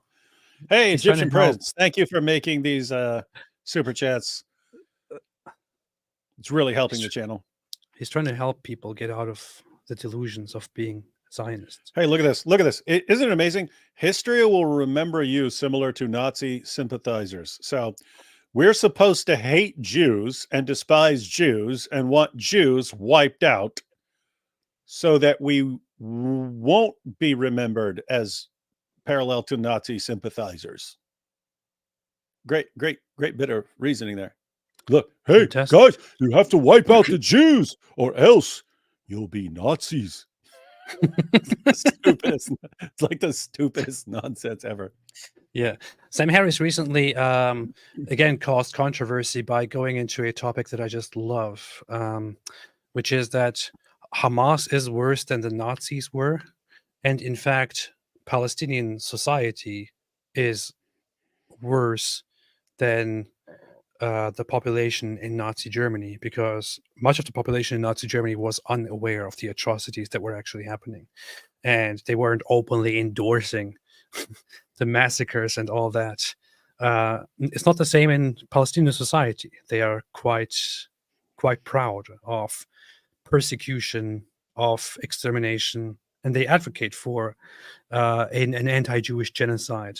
Hamas publicly declares it and celebrates it and loves it. Insofar, Nazis had to hide it while they were doing it. The German population, they had to hide it from their own population while doing it. And yeah, you want to side with the Nazis here, who, by the way, historically also were aligned with the Nazis, literally, when Hitler was around. The one leader of the Arabs, Mufti Amin al-Husseini, also known as Ryan Gosling, he was actually an ally of Hitler, met with Hitler. Hitler made him the promise that he would come and help them out, crush the Jewish element within the British-controlled Muslim world. He advocated for a complete removal and destruction of Jews, and so on. And you want to come here and talk against Jews and then also call people Nazi sympathizers for standing with Israel? What is wrong with you? Seriously. Yeah. Egyptian Prince also said, you say, thank you, and say, I will pray for you both. Thank you. Appreciate that as well. David, he will pray for us. Gan Pick made a super sticker. Thank you so much. I pray that they will be remembered as Nazis for not calling for the extermination of all Jews. You know what would happen if the world suddenly completely threw their support behind the Palestinian movement and Hamas? It would result in not only the destruction of Israel, but also the extermination of much of, if not most of the population, the Jewish population, and the non-Jewish population, by the way, of Israel. Historically, it wouldn't be us, it would be you who would then be remembered as somebody who let it happen and who also approved of it. I'm certainly not going to stand for that. It's vile. Don't even pretend to be the good guy here. Taurin Taj said it is sinful to speak the name of Navamud Radul Matiq. Matiq is Arabic for logic. Learn from translate without saying reason be upon him. Oh, okay, that's good. Rasul Matiq, I see. It's actually Mantiq. Mark Schwarzberg made a super chat. Thank you so much. Appreciate it. Ezra Gregory said video idea Farfor grapes Ali Dawa in But I mean, think about it. You can make videos titled that and just have someone playing Ali Dawa and then Farfor feeding him grapes. That's it. Yeah. Winnie Bear said thoughts on Sam Harris. He's the greatest. Yeah, I like Sam Harris. Always did. He can be a little bit off the mark sometimes, to put it mildly. Especially when it comes to politics. And doesn't always have the best takes. No, overall, his take was really, really dumb. Smart guy though. Awesome, like speaker. Like I don't know if he's still like this because he's a little older right now, but he used to like speak in full paragraphs off the top of his head. So yeah, smart guy. Totally wrong on a lot of things. Yeah. So what David is trying to say is that Sam Harris is basically right on pretty much anything he addresses, and I would not entirely agree with that. I'm not that much of a fanboy of Sam Harris. That said, I think the guy is very rational and smart and good, and I support his stuff. And I even have his book here. And I'm not going to shamelessly engage in fanboying over Sam Harris like David Wood does here. But I do have his book here from a long time ago, which is an interesting step, which also, by the way, starts with Islam and addresses very, very honestly the harsh, hateful, violent Islamic side I will always appreciate him for that. Because when lots of the atheists in the new atheist movements were silent about Islam, this guy spoke up bigly and kept speaking on it. So much respect to that guy. Of course, David is a bigger fan. Can't say anything about that. Jack said, David Wood, did they take Jannah from Gehenna? Of course they did. What do you think? No, that's just like the word Jannah is just like their word for paradise or garden, right? So no, Yes. no connection to Gehenna. That they took Jahannam. Jahannam is the word for hell, and that comes from that comes from that comes from Gehenna. I'm not entirely sure about the etymology of Jannah. Honestly, I'm not entirely sure. Knows too much said you missed 3 short super chats. Wait, let's see. Where was that? Donald Trump made a super chat here. Knows too much said this is quite a long stream, but you missed 3 short super chats I made much earlier. That's the equivalent of 3 genocides. Well, that's good. I like genocide. So, he admits it. He admits it. He is a Nazi. Alhamdulillah.